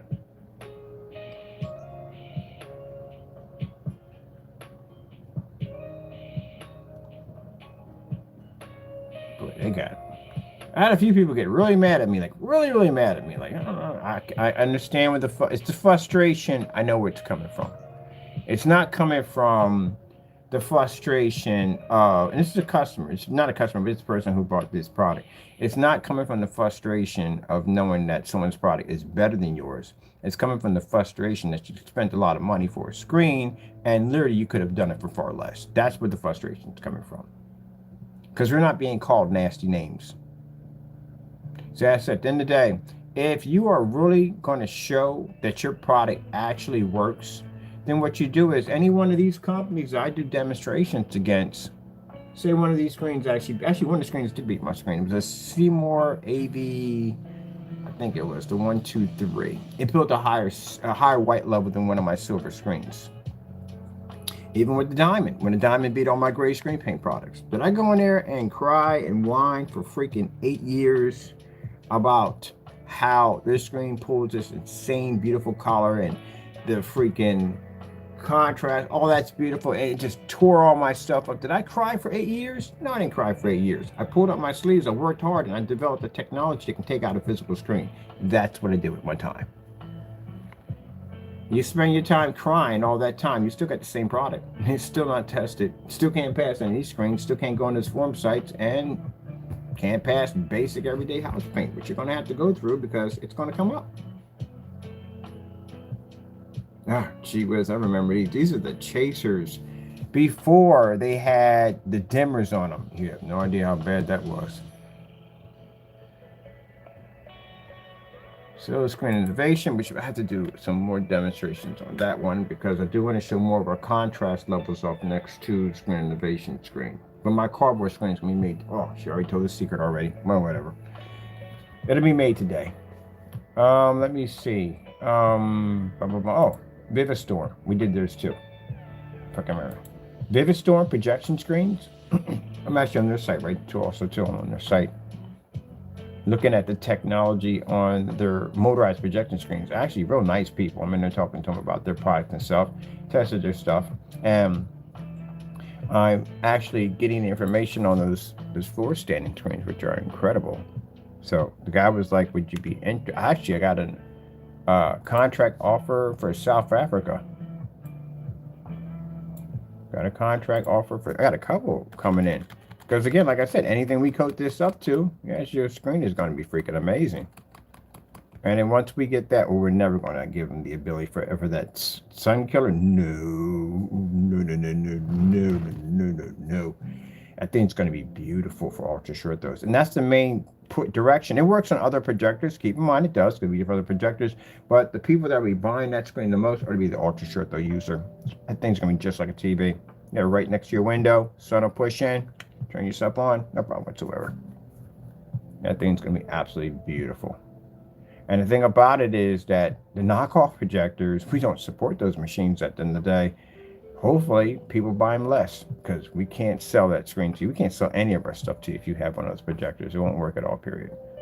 Let me see. Vivistorm. Vivistorm. Give me Vivistorm. Vivistorm projection screens. No, did the storm. Literally said, did the storm. No, whatever. Can we just click on here and just grab it from here? I do like their whole, I love this. Is actually beautiful. I like this. I like when they do some pretty artwork on here. That's pretty nice. I like that. No, we're good. We're good. We've been here and done it already. Let's go grab your screen. Good screen though. I like the screen, but all technology that I see is good. I don't ever sit there and say, hey, it's not worth the time and this, that, and the other. I would never say that, you know what I mean?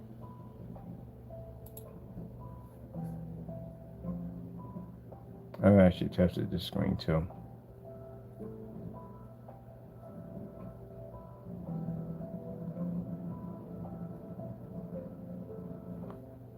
Let me see for a minute. Hold on.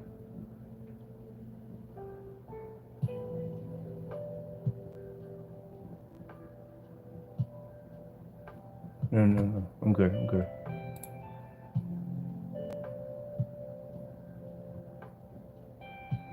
That's a digital display, AI digital display right there. I literally know what they look like. So basically, that's not the actual real, it's an advertisement. That's not the real, basically, image because it's an AI digital display. That's why when we're in there and they're talking about, we see demonstrations like this all the time. They show this images like this. You know, we show them the Optima GT 5500 outside. That's the end of the conversation. We get some people in and they get a little rowdy with us, and they go, well, no, your screen paint's not this, that, and the other, blah, blah, blah. You just, my screen is display right next to a window. Did you just say window? Did we mention windows? Show them that screen sitting there with the windows wrapped all around it, projector sitting 18 feet from the screen. And if they really want to keep on talking, we take the Optima GT 55 outside at 140 inches and display it out there and show them that. And they'll be like, whoop, okay. Got me beat there. That was pretty cool. Got me beat there. Yep. That's why we do those crazy demonstrations. When I saw the promo demonstration for the Optima, I was like, okay, we got to beat their promo demonstration. We got to beat their promo. I beat all their promo demonstrations. Here we go. Vivistorm. Boom, boom, boom, boom, boom, boom, boom, boom, boom, boom, boom, boom, boom, boom, boom. Where's it work? Oh, shoot, they gave us too much stuff in here. We need a separation in here to keep them separated.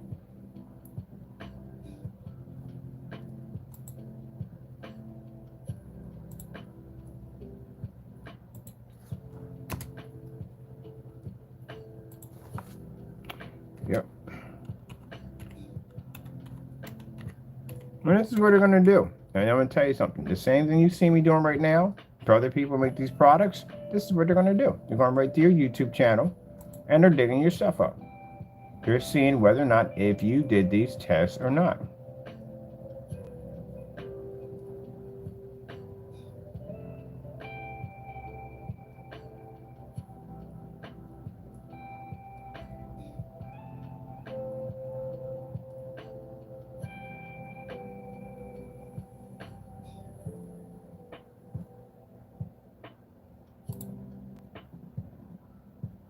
Oh, that's on site.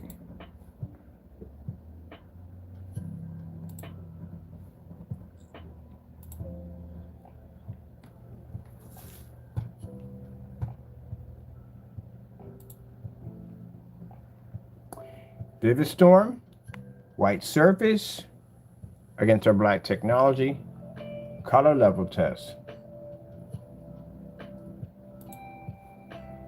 contrast demonstration.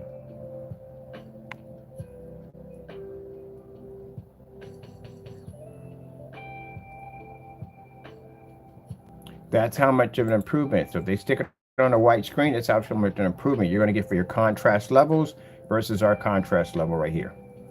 So we're reading actual black, and they can't read black, they're reading shades of gray. So how much of a difference are you going to get for contrast levels against an actual white surface if you're going to produce a 100% black level? That's what that demonstration is done. Color levels. See?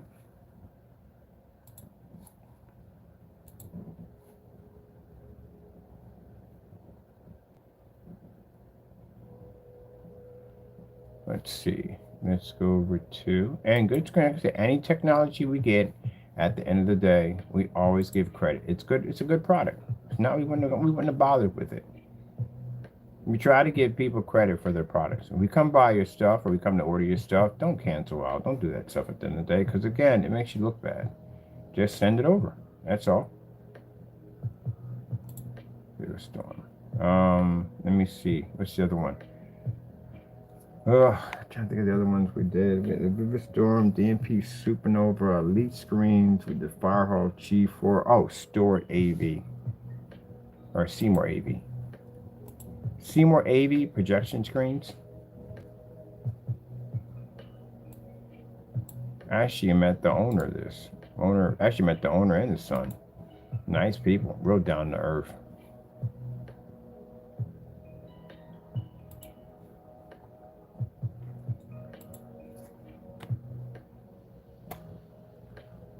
We like the fact you can also get their sample sheets right off Amazon. You can buy it right off Amazon.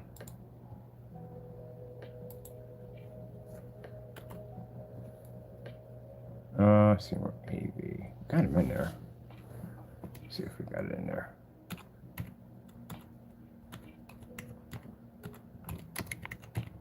No. You can't put the which one there.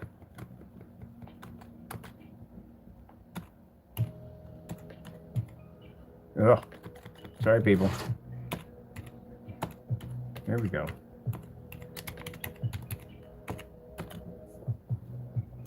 There we go. We know we've done this already. We've been there already. I've actually talked to the owner quite a few times. Right there. Seymour AV. 6 years ago.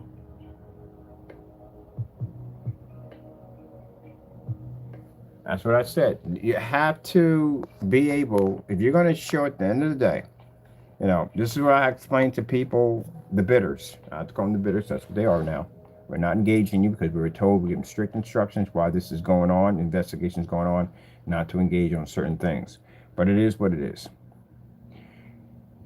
You are attacking other screen paints. That's what you're doing. So you don't have enough testing on your own products to begin with, and you're out attacking other screen paints. And your main goal should be is the physical, which we do tests on. And your main goal should be basically backing your product doesn't match any form of house paints and having tons of testing, because when you go against one of these physical screens, they're a tested product. They can put in their specification sheet, everything in there, and match everything to their specification sheet. So that's pretty much what you're going against. If you can't take one of these up, there's no way in the world you're coming near us at all, period. This is why we received the cancel orders, because again, we can go against physical. These screens will pull every every punch you could possibly think of when they go against your screen. Because again, they consider themselves to be the more superior screens. They were here first before screen paints, long before screen paints. So keep in mind that the screen paints didn't even exist when the first white projection screen in the 1920s came on the scene and started showing movies. There was no screen paints. They didn't even exist. It was just physical screens. That's why they consider themselves to be the godfather of projection screens in home theater. Screen paints didn't really get that kind of credit until Goo Screen came along, and they really started putting the mark in for everybody else for gray paint products. And that's why you're just seeing an explosion of gray paints all over the place because of Goo Screen. But technically, at the end of the day, the physics screen still shows at the end of the day that they are far more superior. And the gunmetal is designed to actually prove that, which it's done a good job of doing. Until we have black technology pop up, which will be us over here. So your gray screens, if you're talking at the end of the day that your product is worth what it is, at the end of the day, it's not even worth that. If you can't get past physical paint, which they're going to challenge you on, because, hey, look, they're going to say, look, gray, that's what you got at the end of the day. I could do the same thing with gray. I can go to Home Depot and just mix up anything I want and do the same thing, and that's literally what's going to come up. Same thing that came up when we were doing the black screens over there, came up the same way. You got black screen? Man, I can do the same thing with black paint. My black bed sheets will do the same thing. All right, whatever. You can go over and do the demo, show them. Here you go. Got to back that up. The physical screen's going to call you out. That's exactly what they're going to do. Definitely going to call you out. There's mother silver screen.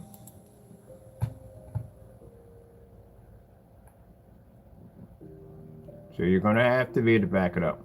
And they're going to go right to your channel too. And when you go on that site, they're going to flood your channel. They're going to go in and they're going to see if your product does. They're going to pull it up just like I'm doing here. That's when they're going to type their screen in. So anyone we get that comes in that types their screen in, this is what they find.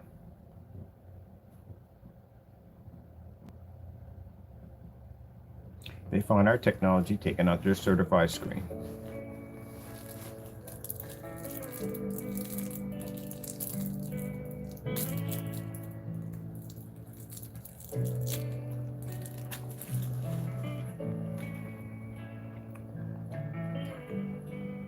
Now that technology right there would even turn a gray screen dark. There's no problem. So, it doesn't make a difference what I say at the end of the day. What's going to really make a big difference at the end of the day, that you walk on that form site, they're going to basically go over and you mention a physical screen saying, oh yeah, my product's the best of the best and this, that, and the other. And someone's going to come and say, oh, so you think your product's the best? What about versus my my daylight screen over here? Or my diamond, or my elite screens, my DMP supernova. What's better than your screen than mine? Prove it. Oh, you got a gray paint? Man, I make gray paint. I can go to Home Depot and get that at the end of the day. I can make the same thing you got at the end of the day. What are you going to say against that? Oh, my product's better than Home Depot. Oh, show me. You can't talk in there. Talk don't mean jack in there. You have to be the back end. Well, show me. Show me at the end of the day. Show me. Your product does the same thing and the same as my screen. And while you're talking, they're in your channel, going through your videos, seeing if you could back up what you're saying. And they'll come back and say, man, I just went to your channel a couple of minutes ago. You don't got nothing in there. What are you talking about? There you go. I can just trust in your word and go there and dig through your stuff.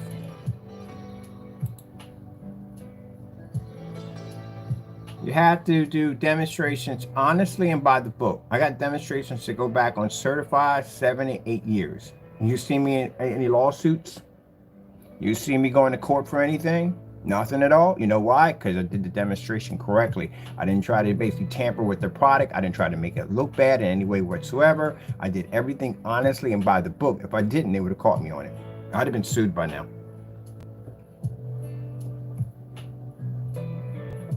So if that technology right there is able to overpower a physical certified screen, that means the technology runs 100% perfectly with no problem whatsoever. So how is it possible we do all this testing on all these certified screens that a basic gray screen paint will turn that technology unwatchable? You've lost your freaking mind. But yet they can't do these tests right here on one of these. Easy demonstration. Well, not easy. It's interesting. Let's just put it that way. It's very interesting. Our silver technology is more advanced. We don't make it anymore, but yeah. Or then we got that black silver coming out, but we have to make it dark so we can basically pick up our contrast levels better.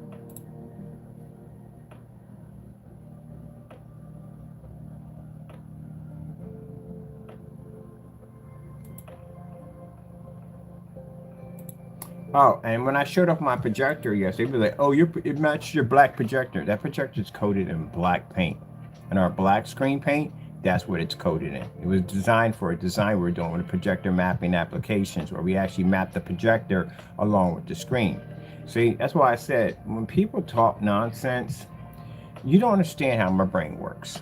All right, I build things and do things on a different level. If you look at all my setups that I have and I display, we do things differently. We build our own screens, we build dedicated theater rooms, we do the whole curtains things and ceilings and all that stuff, the floors, LED lights, build entire gaming arcade rooms. We do things differently. We don't just put a screen, stick it up on a wall, hit it with a projector, and go, voila. No, we can build an environment around that bad boy. So what I was doing was a floor projection. We're doing a demonstration where we want to do the floor and wall at the same time. The problem is when you're projector mapping the floor, the projector was gray, which was just the same projector, which was an issue because if we're trying to show a universe on the floor, the projector is sitting on the floor. It has to camouflage into the floor. We need a projector to hit the screen here. We need a projector over top to hit the floor.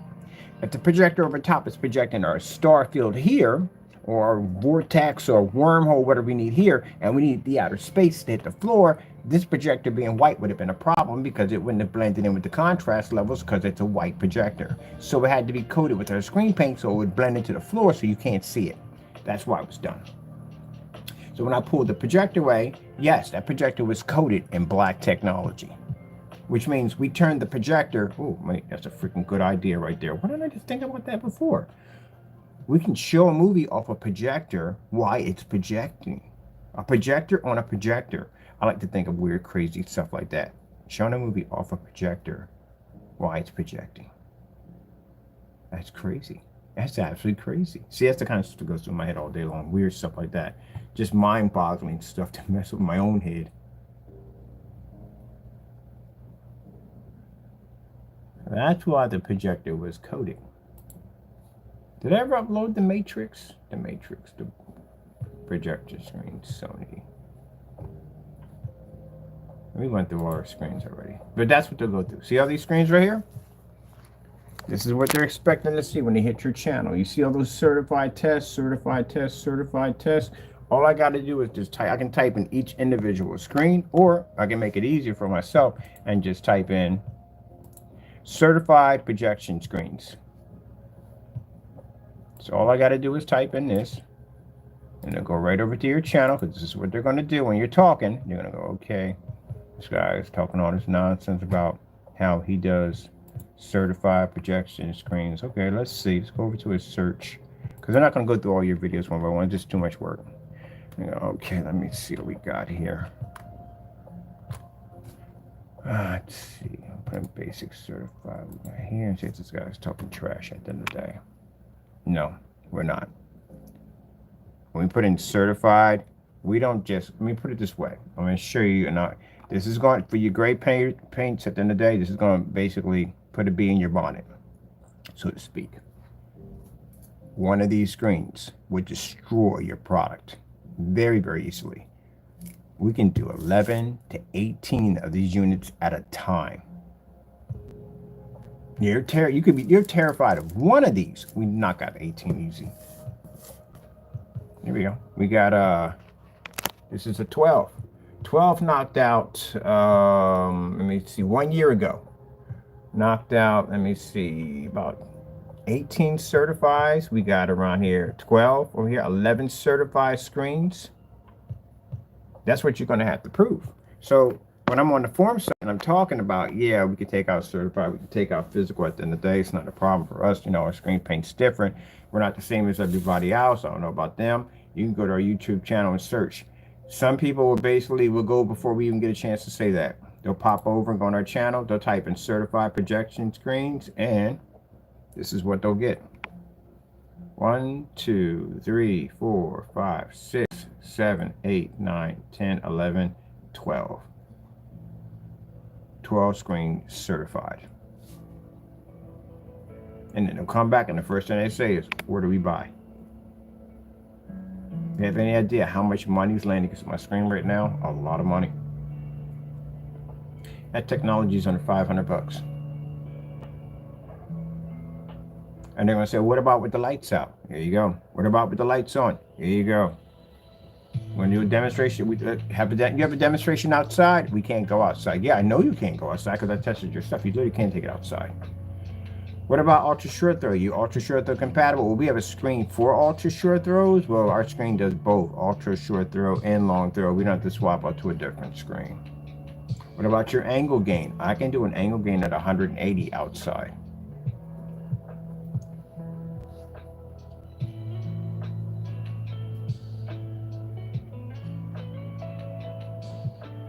Back all this up, man.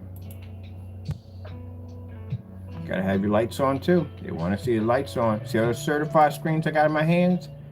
Yeah, took all those out. Yeah. So our debate right now that we're having, excuse me about that, about the physical screen, we're covered. We're good. We're definitely good. We got no problem in that area. That's why I'm glad that I didn't cut corners, that I took the time out to order these surfaces, get them in, and do these tests. I'm glad I did that. If I sat there and decided to take this screen and stick it in a dark environment or ambient controlled environment and do no testing against it, I walked in that form site, I'd have got my head taken off. Here's another one, another test, certified screens.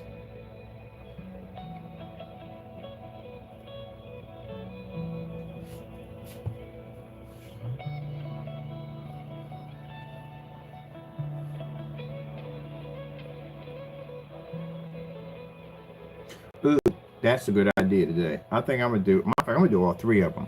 I want to do the diamond, I want to do daylight screen, and I want to do the Dark Star 9 a color pattern demonstration test. First I want to build my cardboard screen, because that's what I'm building. I was going to tell you about it. I'm making a screen. It's cardboard. It's going to be a cardboard screen.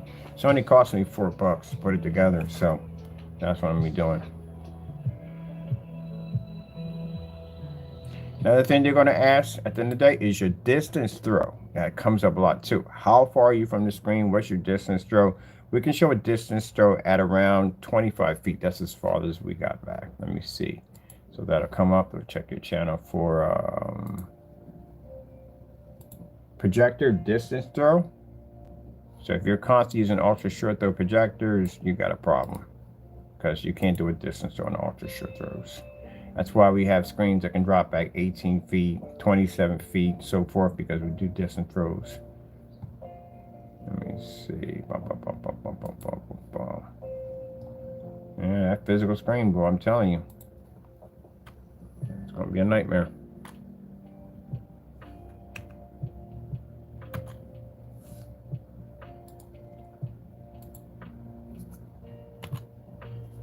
Projector distance throw. Gonna have to have all these tests.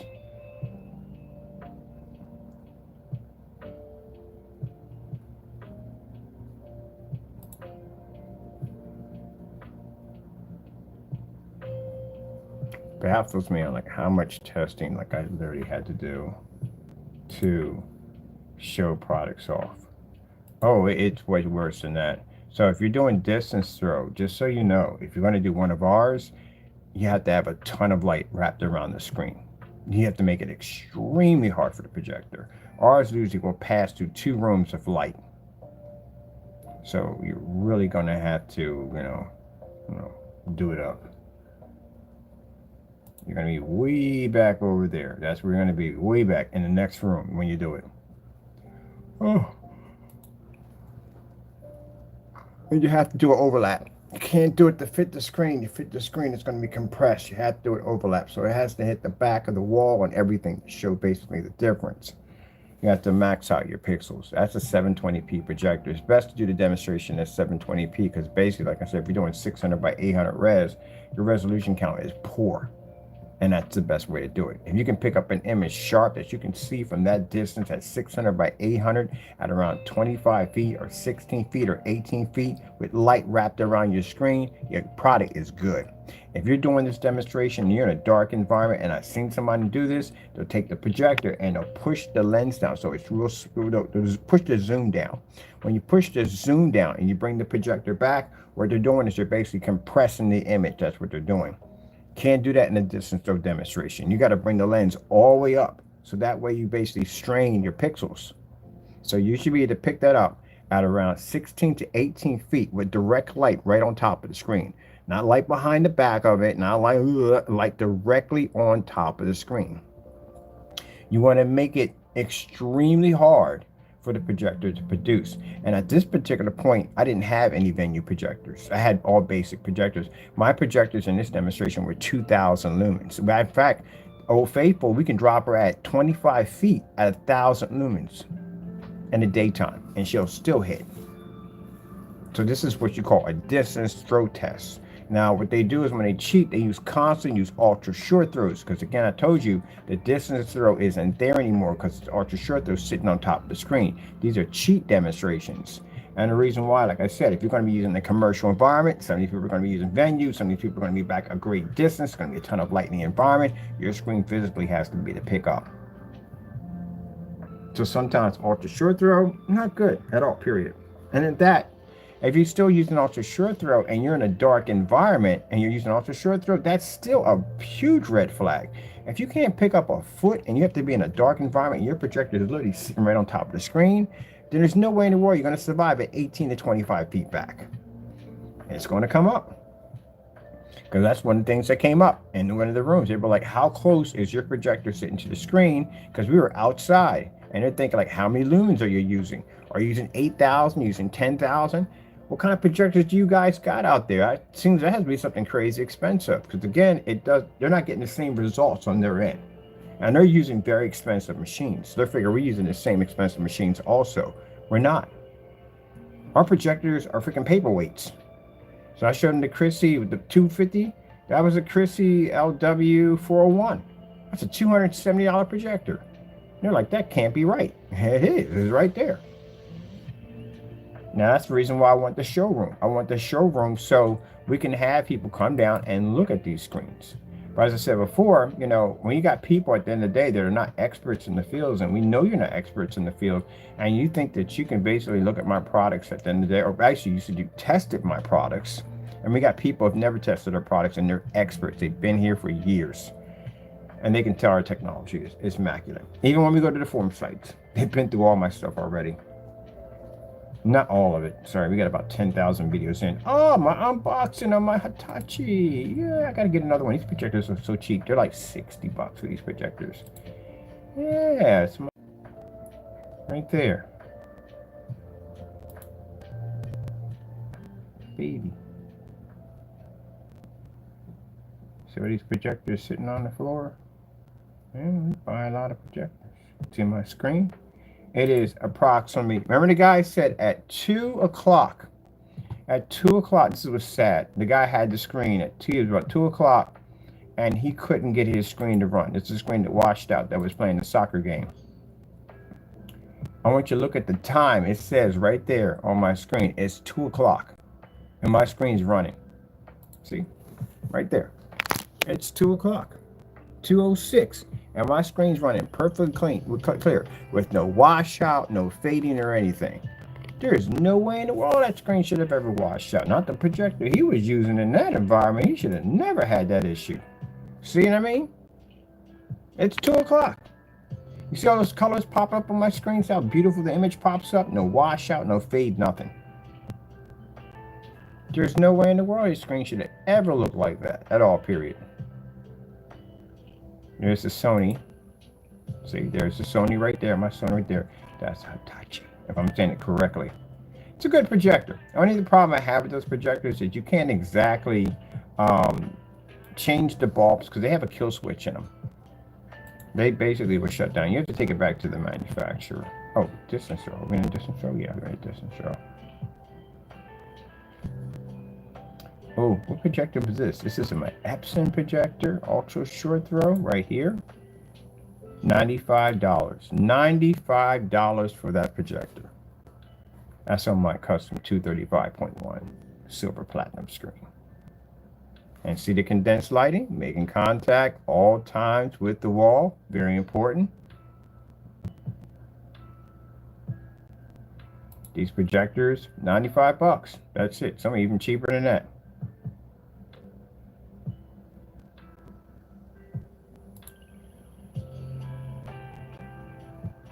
And you got people out here spending all this money for these expensive projectors, and we can do this with direct condensed lighting hitting the screen.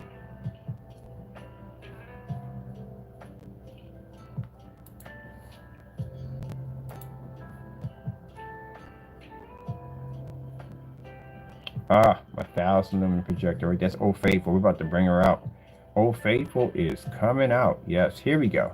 25 feet.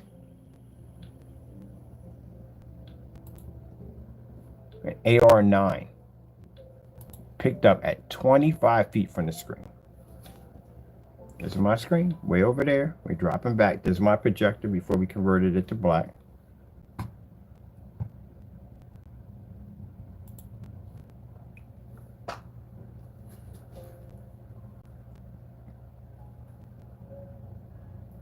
As you see the star field picking up all the way in the back. See that? When it passes through our screen, it picks up. There's my projector all the way back here.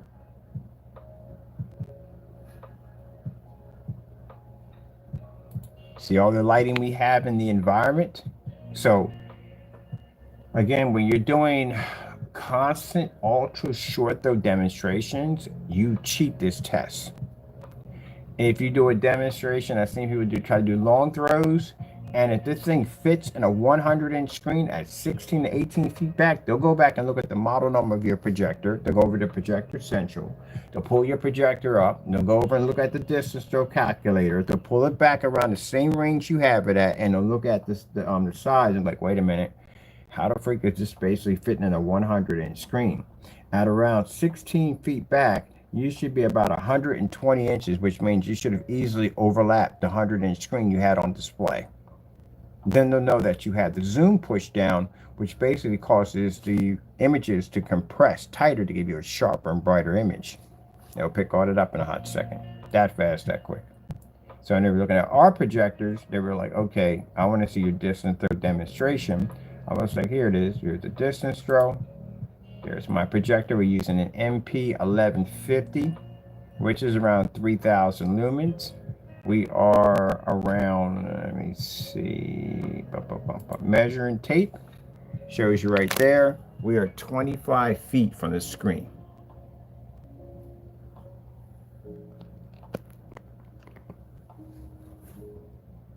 All this, I've seen people do measuring tapes and they'll have the measuring tape on the floor and go, here we go. It's down there. No. That's not enough. You have to literally get down there and show them where that measurement comes at. Can't just point the camera at the side and go, oh, there it is. It's down. No. Get down on your knees. Show us where that's at. Because they're going to look at you and go, no, that's not enough. Show us exactly where you were at. We don't want to see a measuring tape over here. Or we want to see exactly where you're at. And when you put the measuring tape down, it doesn't go to the back of the projector. It goes to where the light source begins, right at the lens. It goes right there. That's where you start. You don't start from the back. You start from the front. We've seen people do that too when they cheat. So 25 feet from the screen. And we can travel through 2 rooms. We're coming out one room and out the other.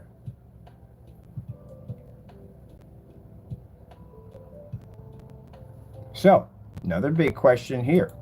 How is it possible on an ultra short throw projector that our technology came out dark, but yet we can drop at 25 feet, travel through 2 rooms, fully lit environments, nail a screen, and still pick up?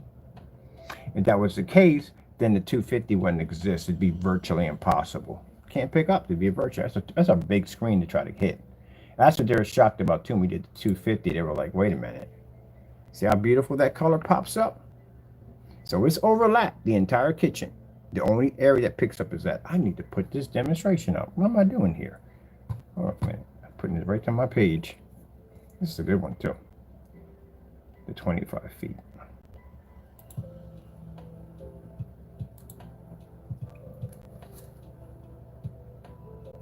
And this is the stuff we had to show off in the room. Can we read at 25 feet? She asked, can we read at 18? I said, we do better than that. We can read at 25. We did 27 on 250.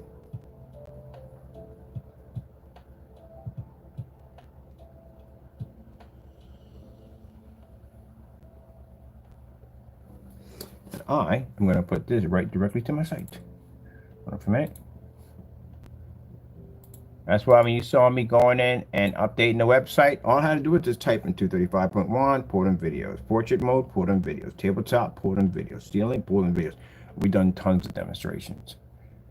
You won't see our demonstrations on anybody else's site because, again, they won't do them. Because, again, they'll cheat. They'll use an ultra short throw projector. They'll kiss the screen. Again, red flags on ultra short throws right from the door. They'll tell you if they're in a dark environment with an ultra short throw and they're kissing the screen, there's a lot of red flags there. That means the projector's working perfectly fine. That's just a knockoff. But the screen itself doesn't work. How are you in the freaking dark with an ultra short throw at 3,000 to 5,000 lumens and you're kissing a screen? You have no distance throw. You know what happens when you have a distance throw in a projector? That means that your lumen count starts to shorten. So if you start off at 1,000 lumens and you're outside, the more light makes contact with your image that's traveling across that environment, the more lumen counts you start to drop. You better pray you have enough to make contact with the screen. That's why venue projectors have these massive amount of contrast, lumens on them, because you're sitting back 30 feet in an environment and they're in this well-lit commercial environment. They automatically know they're going to start off with 30,000. They're not going to end with 30,000. That's sacrifice lumens right there. So when they're traveling across, they're calculating, okay, how much light we have per square inch in the environment, calculating on how much lumens we need. We're probably roughly going to have 2,000 by the time we hit the screen. So that's why I see people saying, wow, it's 30,000, it's 8,000, depending on how lit the environment is. Depends on how many lumens you have left over. Now, if you're in the dark, oh man, you're gonna keep more of your lumens in the dark than you are with the lights on, because you have less to eat away. So say as you're traveling across, your lumen count starts just constantly just dropping off. And as it starts to drop off, your image starts to deteriorate because it has less light to be produced on the surface. What makes it harder for a black screen is the fact that if you're in a well-lit environment at 1,000 lumens and you're traveling across 25 feet to hit a target, your lumen count is going to drop 10 times faster than something that's going to be running at 30,000 or maybe higher than that. And when it hits the screen, it has to be bright enough to get the screen to react, to pull the image off, to pull the color so it can come right back at you. At 1,000 lumens, you got next to nothing hitting that screen. That's why the sunbather demonstration was so impressive, because we literally built a ledge, stuck a projector out there at 1,000 lumens, and had the sun nail it. Which means 100,000 lux of light hit that projector, and that projector had to push through whatever God knows they had left, push through the window, travel 13 feet, then go through another 1,000 watts of light sitting in the center screen and still pick up on the screen. And you mean to tell me an ultra short throw projector in a dark environment our tech couldn't pull? Please. That's crazy. Absolutely crazy. So yeah, phony baloney. But anyway, as I said before, yeah, that's why they have massive amount of lumens. People say, oh, it's like 30,000. I look like they're not using 30,000. They're sacrificing that 30,000. They need to figure out how much light the screen is going to need to be to generate. So say the screen has a requirement of maybe about 2,000 to get the screen to react. They got to make sure that they have at least 2,000 left over after the sacrifice of traveling from A to B for that screen to be able to pick up and bring it back. Now, doesn't mean that the quality is going to be good. You're going to see the screen. That's why I assume you watch a lot of demonstrations, the screen can look like trash. But as long as they can see it, they consider that a win. And that's sad if you have to actually spend that much money at the end of the day for that kind of power, and you basically can't even read the screen because it's washed out. You just feel you can see it a little bit, it's acceptable. It should look like that. That's the way it's supposed to look.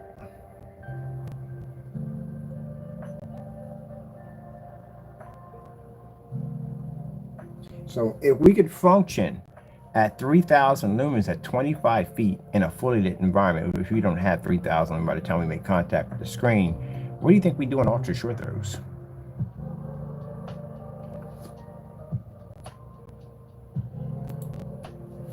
See that OLED black that popped up? See how high the white levels push? That's on a 9. That's only a 10% done technology. Only 10% done. That's one of the tests it had to go through. And if you're doing tests on an ultra short throw, oh, come on. I see, not just saying just that particular individual. I see Certified doing it too, a lot. Certified does it like crazy. They're bringing this freaking insane freaking projector, like literally that no one else can pretty much relate to except for super rich can relate to. And they're bringing this insane projector, and they know what this thing is designed to do. It's going to basically enhance everything that that screen is designed, well, can't do. It's going to enhance all that. That's why we get it from everybody, because everybody in there has these expensive projectors. They buy the best of the best projectors, this, that, and the other, and we come in here with these crappy 720p 2011 model old projectors, these relics. At the end of the day, and we do this, something that their expensive setups can't even do. I got to take this demonstration. I got to pick up color, all that stuff, white levels, all that stuff, everything. 25 feet. We can register at 25 feet.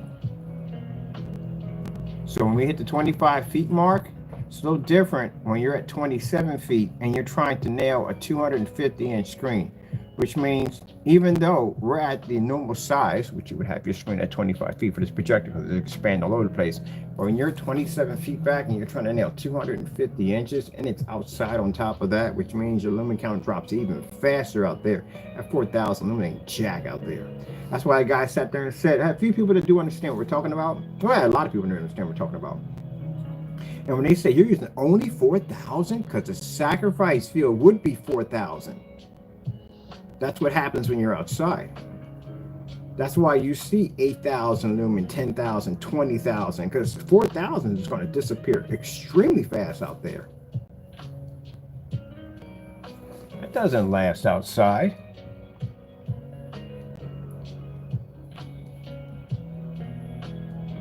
That's why when you see people with high lumen projectors outside, the picture quality looks like crap. It does, because there's not many lumens hitting the screen. Even though you sit there and say, I got 9,000, 10,000, that is not going to hit your screen.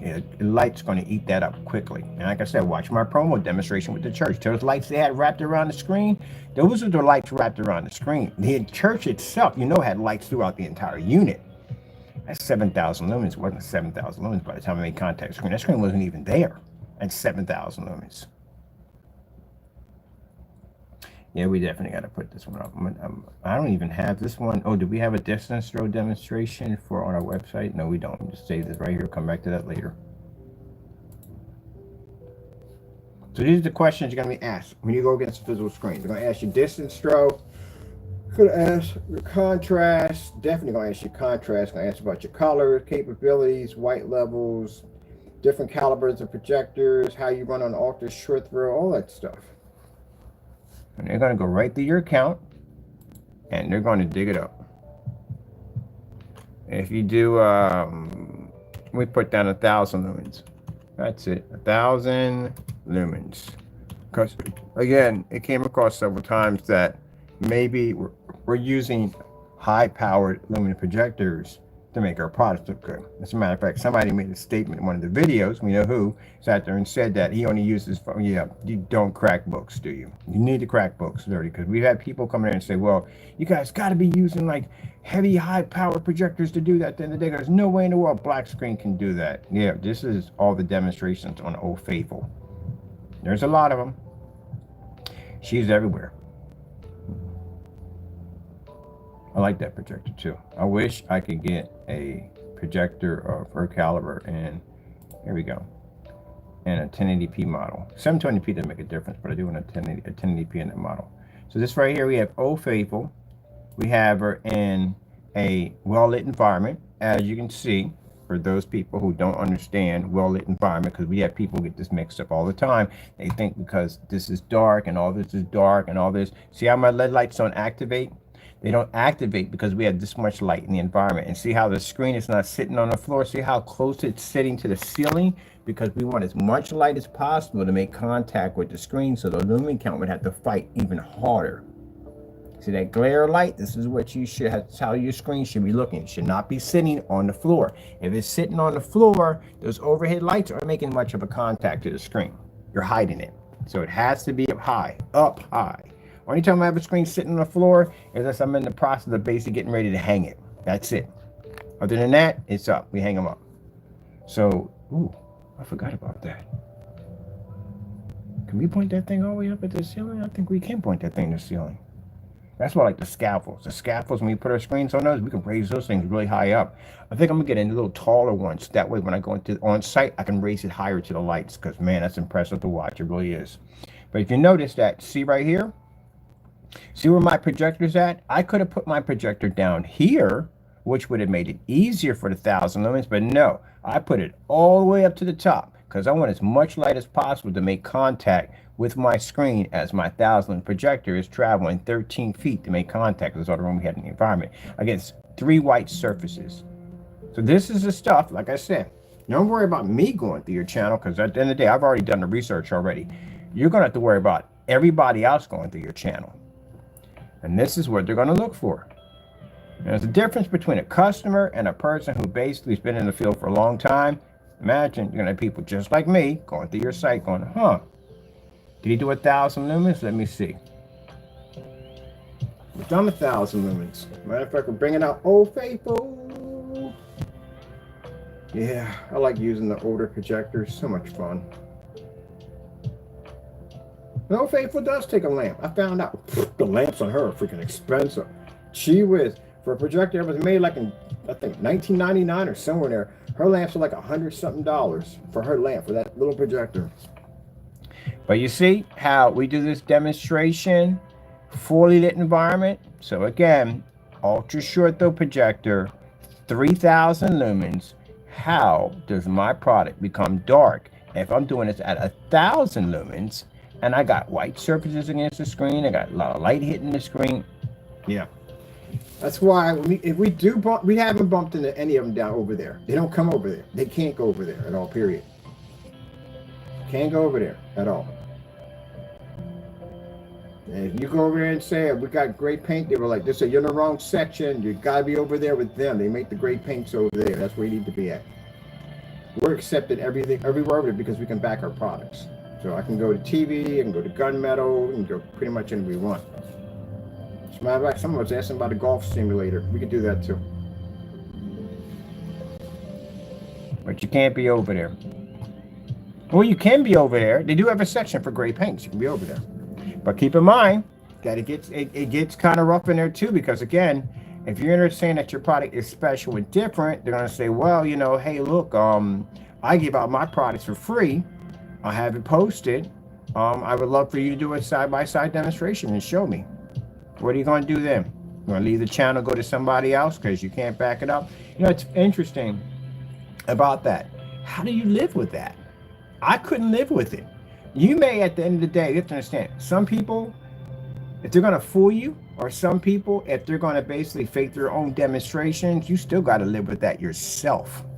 You can't escape yourself. Yourself will always remind you of what you are. Every day, every day, every day. But your product will never ever be real. It will never be legit. Your own self will remind you of that. You don't need other people to remind you of that. Your own self will remind you of that. So if I go into a room and I fake my demonstrations and somehow I'm able to get around it somehow, I still got to deal with myself at the end of the day that my product is not real. That's what eats them up the most. The acknowledging of knowing themselves as being fakes. Because again, you can't back stuff up. You can fool the world, just can't fool yourself. Because you know what you are. Never can get around that, ever. So when you see real technology displaying, it just makes people angry because they know themselves deep down inside what they really are.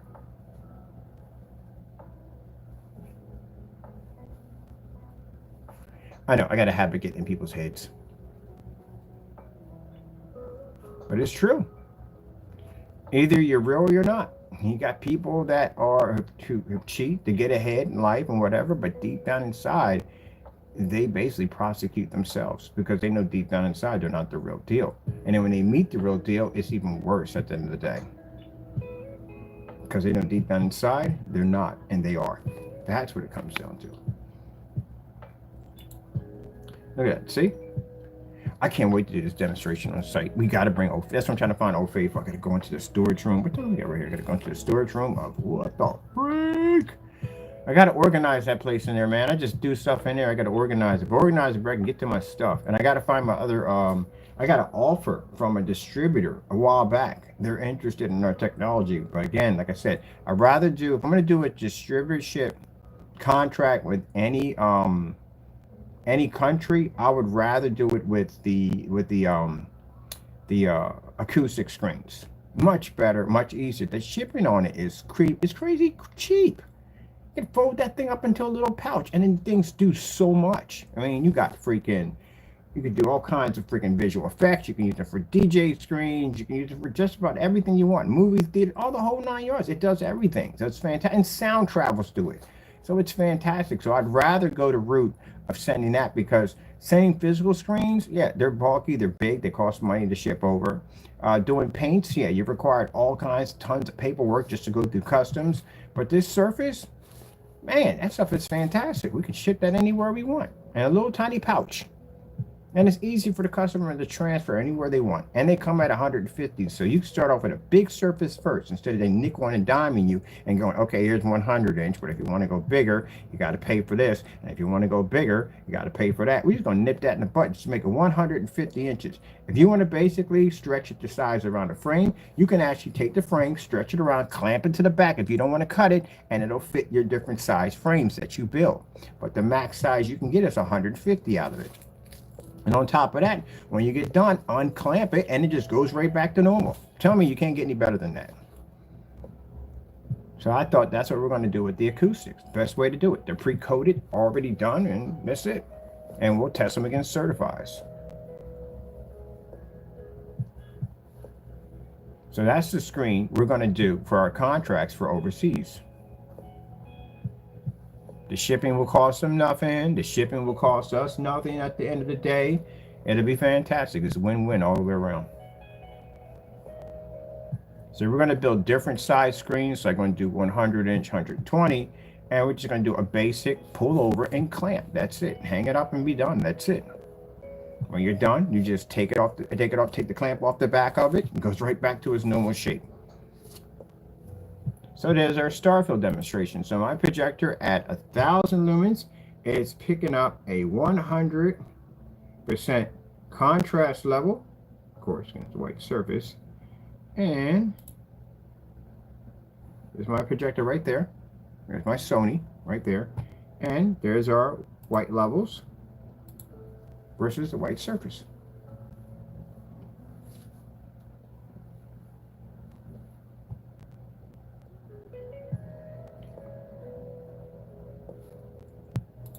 That is our demonstrations. We got it for days at 1,000 lumens. So yeah, they went through my site. They came back. It's like, yeah, we saw it. Your demonstrations at 1,000 lumens. 1,000 lumens outside.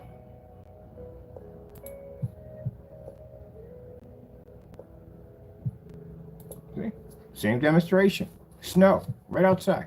I actually did a demonstration in the snow, of snow, in the snow. I like to do crazy stuff like that. Gotta have fun. Now see how my screen looks in here? Same thing with the lights on, right? It should look exactly the same way when I go outside. Should be no change to it at all. One of the things I see is people have screens inside. They'll be in the dark. They'll be somewhat better, but still not good enough. And then they'll go outside and they'll be in a white screen. It'll look like trash. Like, gee, with the transition is actually horrible. So it should look the same way as when you're inside or outside, back and forth the same way. That's also 1,000 lumens at around 19 feet back. For contrast lumens up. So these are all thousands, all thousands, all thousands. Oh, faithful, yeah. Every single screen paint we have has these tests underneath them. They have to have them. See, another demonstration outside. 12 feet from a screen. There's my projector right there, showing Tron outside.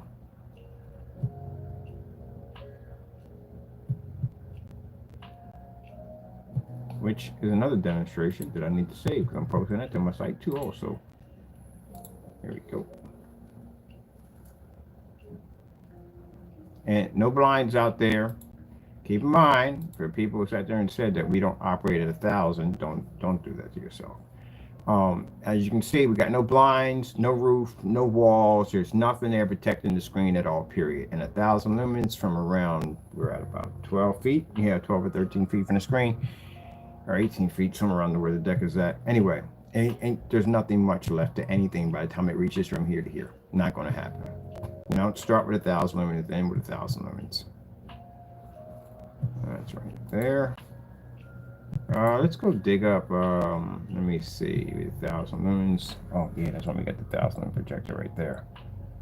We got it right there. Let's go over and pick up 600 lumens. Let's do 600 lumens. 600 lumens. I think I did 600, I'm not sure. 600 lumens. Lowest we got is 50. 600 lumens. Did I get that right? Let's be in there. That's supposed to be lumens. There we go. Let's see. Here we go. 600 lumens. Sony projector. Pick this one up too. This is my Sony 600 lumen projector right there. Boom. Fully lit environment. And we can drop lower than that. Drop at 50. Drop at 100. Drop at 200s. And this is one of my tests at 600 lumens.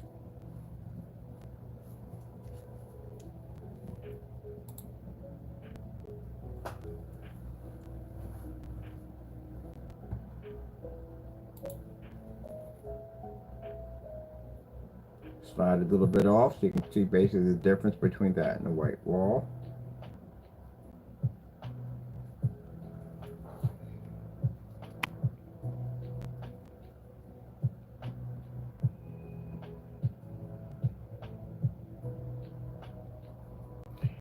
We had to read at 6.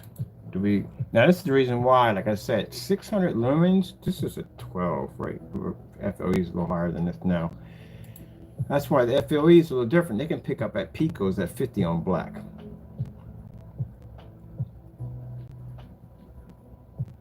Let me see, 600, that's 600. Let's go over and get our, 600 by 800. We got those two, 600 by res. Oh yeah, we got the 720p versus 1080p demonstrations over there. Let's just do our 50 lumens. Let's just go low as we can go. Drop it, drop it, drop it low. Let me see. Let's just go to our 50 lumens. 50 lumen projectors, all 50 lumen projectors, every single one of them, even outside on silver technology at 50 lumens outside.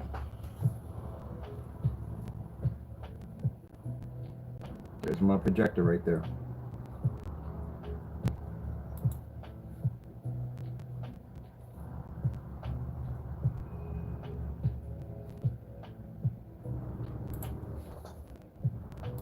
Lumen drop.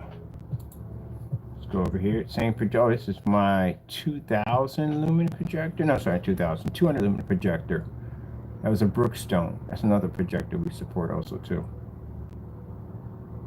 50 lumen projector, 200 lumen projector, 50 lumen projector off a table, which we didn't hear on the FLE technology.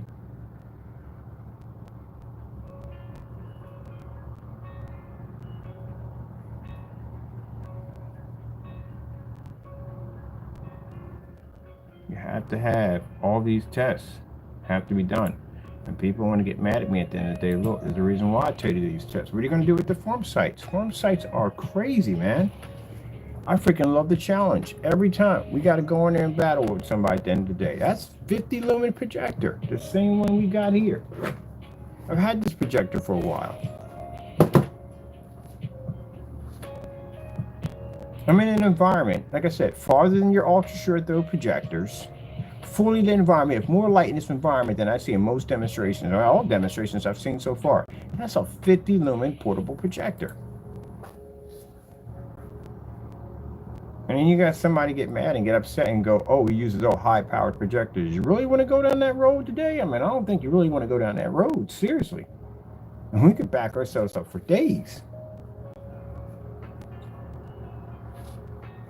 Made all those colors, black, gray, silver, all of them. Every single product we ever designed, they threatened by it. But y'all not doing the demonstrations. You know, all that bickering and nothing to show for it. Not a thing to show for it. Today I'm building this screen. It's going to cost me $4. That's it. And use it to take out high-end certified screens. Post it over to the forum site. Look, this is my cardboard projection screen. It'll blow their heads off when they see that thing. We just proved under FLE technology that we literally took trash and turned it and converted it into screens. That's what we did. My window technology, my window here, I have right here, this is a window, everyday old window. That right there can easily take out any certified screen. My table, which is an old piece of wood, can easily take out a certified screen. My cardboard boxes can take out a certified screen. I think that's what upsets him the most, that we could just paint over anything we want at the end of the day. We don't have to go through there's no way in the world I'm going to go through some 4-hour, 9-hour application. We're not doing that. I'm just painting that. No, I'm going to spray that stuff and be done with it. We got a good day today? Because I'm going to go outside and spray. Oh, yeah, I forgot. We got stuff coming in today. I got to really get off here. I got things to do. But yeah, it should be easy and quick. Just done. That's it. That's what it should be. And you have to be to back this stuff up. Because again, you're going against physical screens, and they are not the ones to joke with. These things don't require any painting whatsoever. Which also, on top of that, the reason why I prefer painting, well, I do prefer painting over the physical screen, but we're going to have physical screens ourselves, is because you can convert anything you want. Now, I can turn a cardboard box that's going to cost me $4. So actually, the box is going to be free. I'm just paying for what to put it together.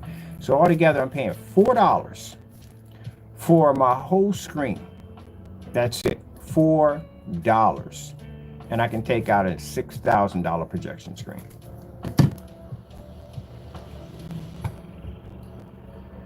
And we can do it at 50 lumens if we want.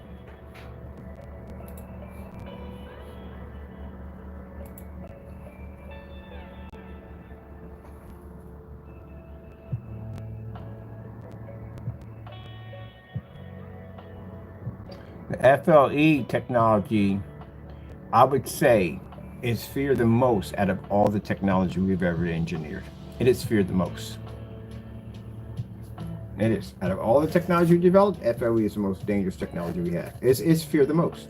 I can see the reaction of people, that when people react in that kind of way, it's fear. That's what it is. If they really wanted to challenge the screen, they could design something better and show the test that we have at the end of the day, backing up the FLE or any technology we have can do the exact same thing. That's why we can go to the forum sites and get the physical screen, show them a picture and say, hey, look, or a video and say, hey, show me a video or a picture, anything that matches this demonstration right here. And no one comes back at all because there is no screen that can do it. Only ours. That allows them to know at the end of the day that, yes, we do have a screen paint now that can physically take over the physical screen. And for those people at the end of the day that have not done these tests correctly and do not have this to back up on their accounts, then the problem you have here is you can't take on the physical screen. So if you can't take on the physical screen, the certified at that, especially the certified, not white screens. White screens are beat, easy to beat. The difference between a white and gray screen, heck, everyday gray paint will beat freaking gray white screen. Heck, that Apple bottom down there would beat a white screen. White screens are easy to beat. That's nothing at all, period. Anybody can beat that. One of these, on the other hand, that's a nightmare. Try to take out a gunmetal technology. Those are the ones that'll come up and approach you. So if you can't take out one of them, you can forget it. So you don't get the high price mark which you can charge your product. Like I said, the guy told me he can get me $5,000 a quart for my technology if I prove that I can take out these certified screens. And he's been through my account. He's come back to me and said, hey, look, when you want to do business on that level, you let us know. So if I want to, I have the opportunity to sell out. It's there already. It's all he asked. If you can take out a $6,000 projection screen and do it with a paint, let me know. And I got a market team that'll easily get you $5 grand for every 32 ounces you sell. So the option to sell out has already been set. The minute we get done doing more demonstrations against these certified screens, the sellout is going to get even higher, because any one of these companies are going to come up against us. And we've been through this before. We've had companies contact us before and ask us if we're going to basically sell our technology. It's a lot of technology to be sold, a lot of money to be made, but I'm not in the field for that. I'm in the field to basically show at the end of the day that physical screens are no match for screen paints. Well, our screen paints. I can't speak for everybody else because nobody else wants to do the test. Can't speak for y'all. If I had somebody in there doing the same test I was doing, I said, well, I ain't the only one. There's somebody else doing it too. I can't literally say that because nobody's doing their test. You literally need to have all this stuff at the end of the day to back your stuff. It's a lot of testing. You should have had at least 8 or 9 years of testing under your belt, at least. I can't vouch for you in there. Can't vouch for anybody in there that's doing screen paints. Basically, when we come in there, we still represent everybody because we're screen paints. But I can't give you credit. If I had somebody, like I said, that was doing the same thing I was doing at the end of the day, and it was working just as hard as I was, I can easily say, well, we got another fellow, his name is so-and-so, and so he does it too. This would help out a lot at the end of the day, because then it wouldn't show that I'm the only one in there alone by myself. But since people decide they want to cut corners and don't do demonstrations correctly, we can't mention you in there. Since we get canceled orders and they want to do all kinds of dumb shenanigans at the end of the day, I don't even want to mention you in there because you're an embarrassment to screen paints. You're an embarrassment. You literally attacked your own kind. That's what's so sad about these individuals. Not the other ones. We know what we're talking about. They attacked their own kind. I told you at the end of the day, it is physical screens versus screen paints. So when I walk in one of those forum sites and I mention the word, I'm a screen paint maker, basically at the end of the day, they can't put me in the categories with the grays because we're not in there. We don't match any of their stuff in there. They can't put it in there with any of the darker charcoals. We are physically black. So there's no other screens in there black but us. But when I come in there and I challenge the physical screens, which is an area where the gray paints, they can't go to. They can't go to any of those sections. We can go there, but they can't go there because we got the backing, we got the knowledge, we got the proof 100% that our products work. That's why we can dwell in those environments. And we go in there, we represent screen paint. Can I sit there and say, well, you know, I got this person? I can't even say that. Because for the longest time, I've been preaching, do your test, do your test, do your test, do your test, do your test. And everybody laughs at that. Nobody is bothered with it. Now look where you're at. Physical screens will pay me tons of money for my technology at the end of the day. People want to invest in my technology because I can prove that a physical screen paint can actually, screen paint, sorry, can take on a physical screen, which was never supposed to be done. You could have been right there with me. Nope. This is what happens when you cut corners. Can't go there now. And go in that room and see what happens. See how fast you get cut down. You can't vouch for you. Oh yeah, that guy right there, she develops black paint just like us, man. His stuff is actually really, really good at the end of the day. Yeah, you got to go check him out. Because at least I can show there's other people besides me doing it. No, it's just me by myself. So, gentlemen, just to speak out to you real quick on this one, real quick. If I can battle all 5 of you, and be able to, you can't take me out. Like I told you, I can back my stuff 100%. I can walk in there with 100,000 at my back and still defend myself. Going against you is nothing at the end of the day. I can back my product up any day of the week. I can walk into a forum break and take the entire forum down. I say take the forum down at the end of the day, but I can challenge them all. I'm in several different sections. I'm in dedicated theater room, debating with them. I'm over with certified screens, debating with them. I'm over with the outdoor setups, debating with them. I'm just about all over that platform. I can handle every single person in that environment. Now, I'm not talking about being rude. I'm talking about these are people I love because they give me, we talk and I learn things from. In the day, I'm actually in a couple places I don't know much about the CRTs, which I'm learning from a few people in there, and some people are teaching me how to elevate the floors and dedicated theater rooms. So there's stuff I'm learning also too. But I can back up screen paint in those environments. So if I can basically have conversations with people at the end of the day and don't send me a bunch of emojis and dumb nonsense at the end of the day when I act like a bunch of immature kids, you know, I can talk to actual adults that know exactly what they're talking about and not making things up as they go along, then if I can deal with them, I can easily deal with you. It's just that you cross the line, and that's where things basically are now ending up where they're going now, because you crossed that line. But as in debates and all that stuff, yeah, easily. Because the first thing I gotta do from you at the end of the day is just go buy your stuff. That's what I'll do. Just like with these companies, just go buy their stuff, or just get their samples and get them over here. If they wanted them canceled out, they already told me what I need to know. Your stuff doesn't work. That's all. That's all I need. So when I go in there and talk about screen paints and stuff, you guys don't even come up at all, period. Can't mention you. And I really can't mention anybody else because they're not on our level of screen paints. I can't say you do the same thing we do, because if they go through your account, you're not doing the same thing we're doing, or none of the other screen paints are doing the same thing we're doing. But I'm going to sit there and say, oh yeah, we pull an Infinity Black level, but this guy over here, well, he's gray. Well, no, we can't mention you at all. That other stuff, that Series C mess, no. Oh, heck no. I'm not mentioning that stuff. I wouldn't even do it anyway to begin with. What for? It don't work. It's supposed to pull up a physical black screen. It can't read the black levels. There's no way in the world you're going to go against one of these screens. They actually read a darker contrast level. Ain't going to happen. And again, someone that can spend $6 grand for a screen is not going to spend that much time to paint one in when they can just hang it up and be done with it. I can paint my surface in faster than it takes you to build your screen. A physical fixed frame screen, I can have my screen painted in before you get yours done. Gotta be fast, gotta be quick, gotta show good reaction, just like that. So no, it's the sad thing about it. When we go in there, we're just representing us. But in a way, we are kind of representing physical paints, screen paints at the end of the day, because again, all screen paint, not just me, all screen paint is not supposed to have the ability to take on a physical screen. So it's kind of like we paved the way, or we're paving the way already. Oh, God, I'm gonna build my $4 screen. $4. Yeah, got it backwards, gentlemen. You got it so backwards, not even funny. Not even funny. You know, when we go into those sites and they got all those people and they're making all those different paints and stuff, there's none of that dumb nonsense going on in there. There's nobody slamming people like the way you guys do. Ain't nobody in there doing that dumb nonsense. There's people just asking questions, getting information, stuff like that, back and forth, you know what I mean, showing their different screens off, giving good compliments. So we got some people at the end of the day make it a little rude, but not on the level where these guys carrying themselves at the end of the day. That dumb nonsense. You don't see them doing that at all, period.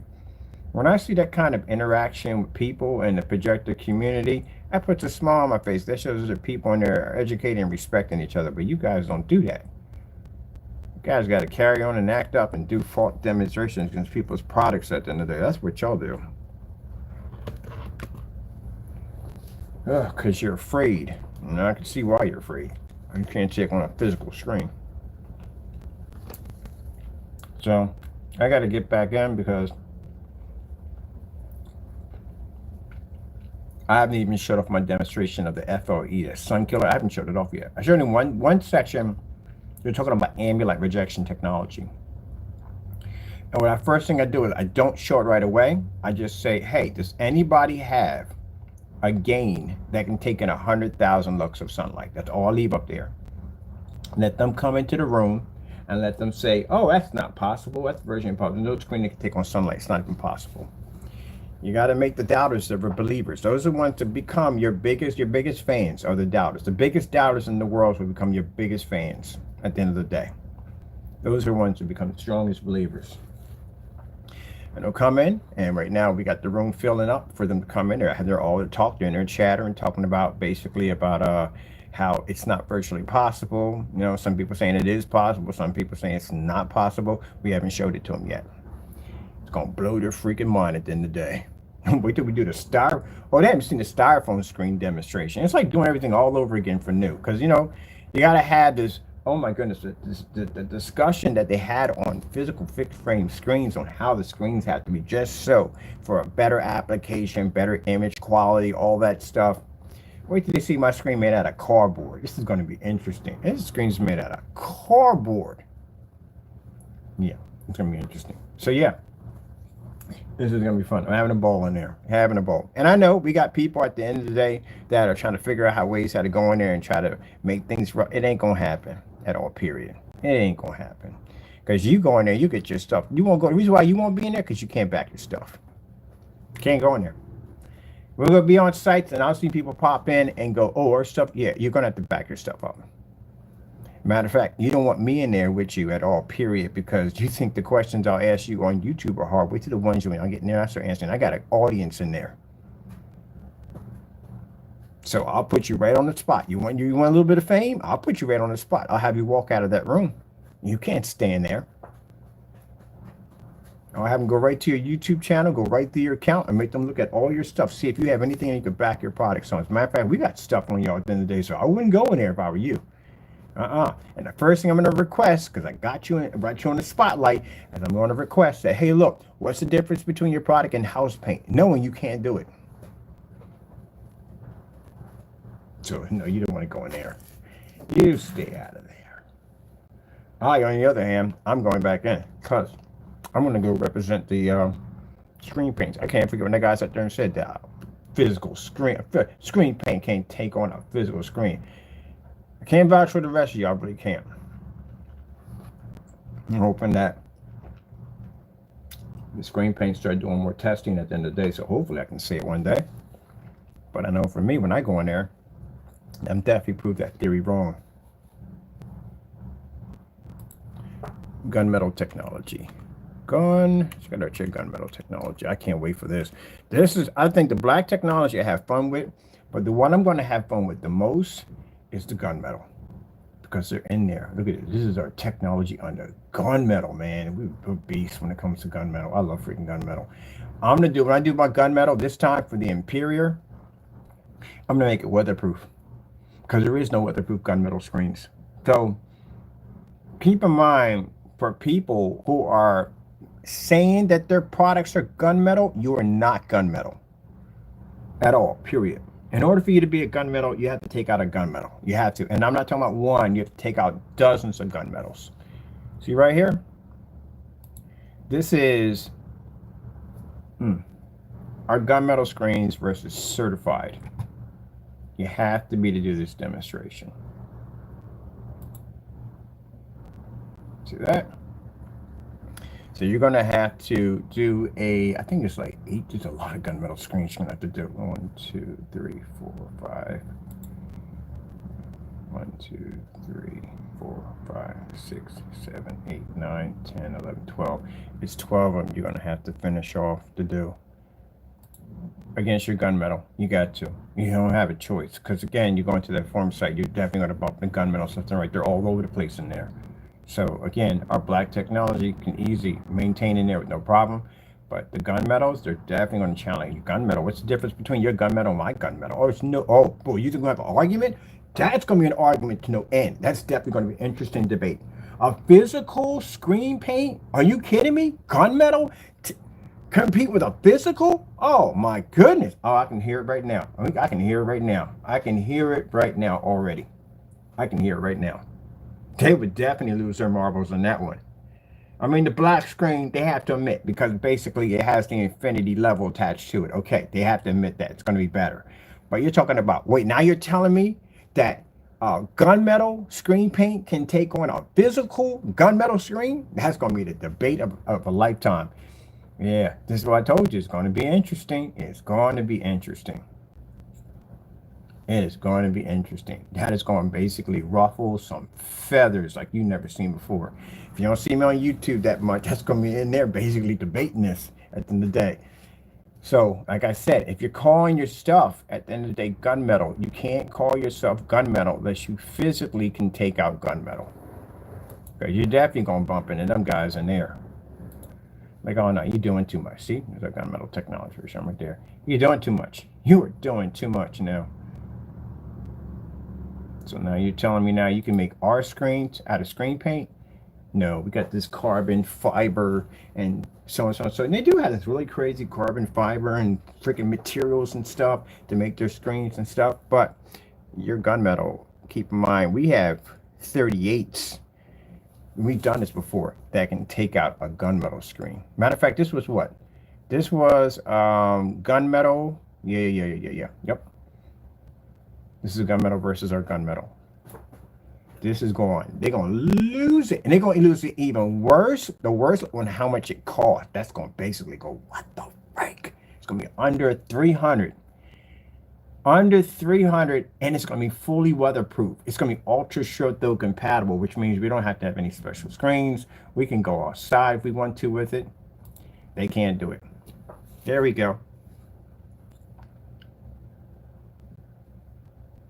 They can't even pick up the color next to what we're going to be developing. This is good. This is a good. This is going to be way, what we're going to design is going to be way beyond this.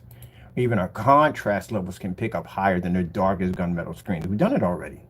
That was a technology that was developed to prove the gunmetal and to prove the certified at the end of the day, certified and physical screens that a physical paint could take them. And what we did was we basically developed a gunmetal technology to take out all the gunmetals and then come in and use the black technology to take out our own gunmetal. Just to show there was no way to take on paint. That's why I said, I hate to put it, I don't want to put it this way in a way. And I want people to think I'm being arrogant, because I'm not being arrogant here. But I told you before, with you screen paint makers, my war is not with you. It has never been with you from day one. Physical screens. This is the direction you should be pointed at. Kind of like watching somebody with their weapons pointed within their own house. Their weapons are supposed to be pointed outside to protect the whole entire fortress, but all your weapons are pointed at yourself. That's literally what you're doing. So it isn't about, as you notice, when I do my demonstrations, we have a lot of certified screens we do demonstrations against. Only time we got to go against a screen paint, there's somebody's over there running their mouth too much and they're just talking trash, and we got to go over there and we got to shut them up. That's the only time.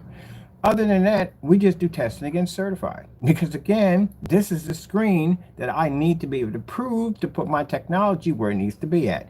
Not your screen paints. Your screen paints won't give me any credibility. It's that physical screen is what I have to be able to beat. So when you go in there and you do all that dumb nonsense in the day, you're not hurting me at the end of the day. You just hurt yourself. I'm in there in a different direction. I'm going for physical screens. Because this is what I'm dealing with in the form sites right now.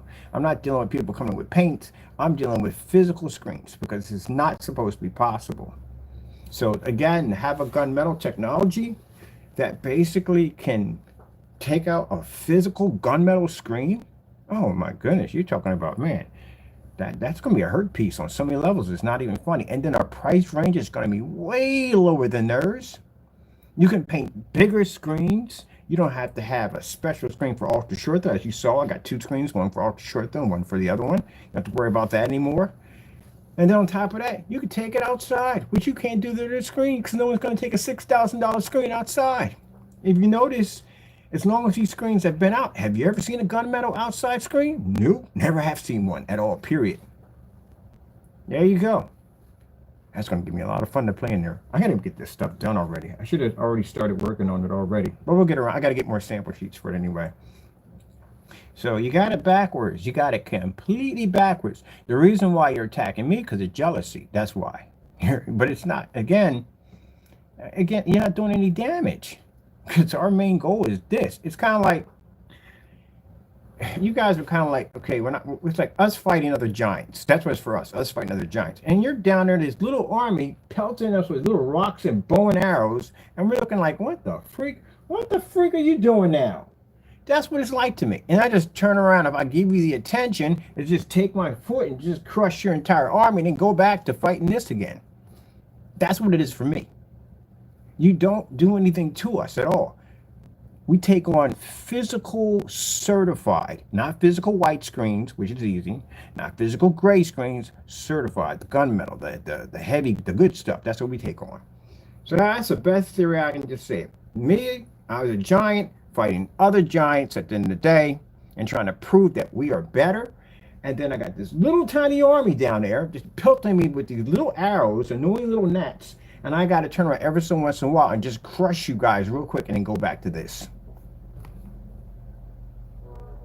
Instead of you basically going back and enhancing your army to make it better so you can grow to be my size so you can join me on doing this. But no, you'd rather be down there fighting me over jealousy. Good luck with all that. That's the best way to put it. That's why when I go over the gray screens, I kind of feed information to them. And I say, look, you guys really should go with darker technology. Leave the gray stuff alone. You know, the reason why we can go into these little rooms and have these chats with these people and we can back our products up is because, you know, we have a darker screen. That's the direction you want to go with. Trying to get their mind to function on a different level. That the gray is not where it's at.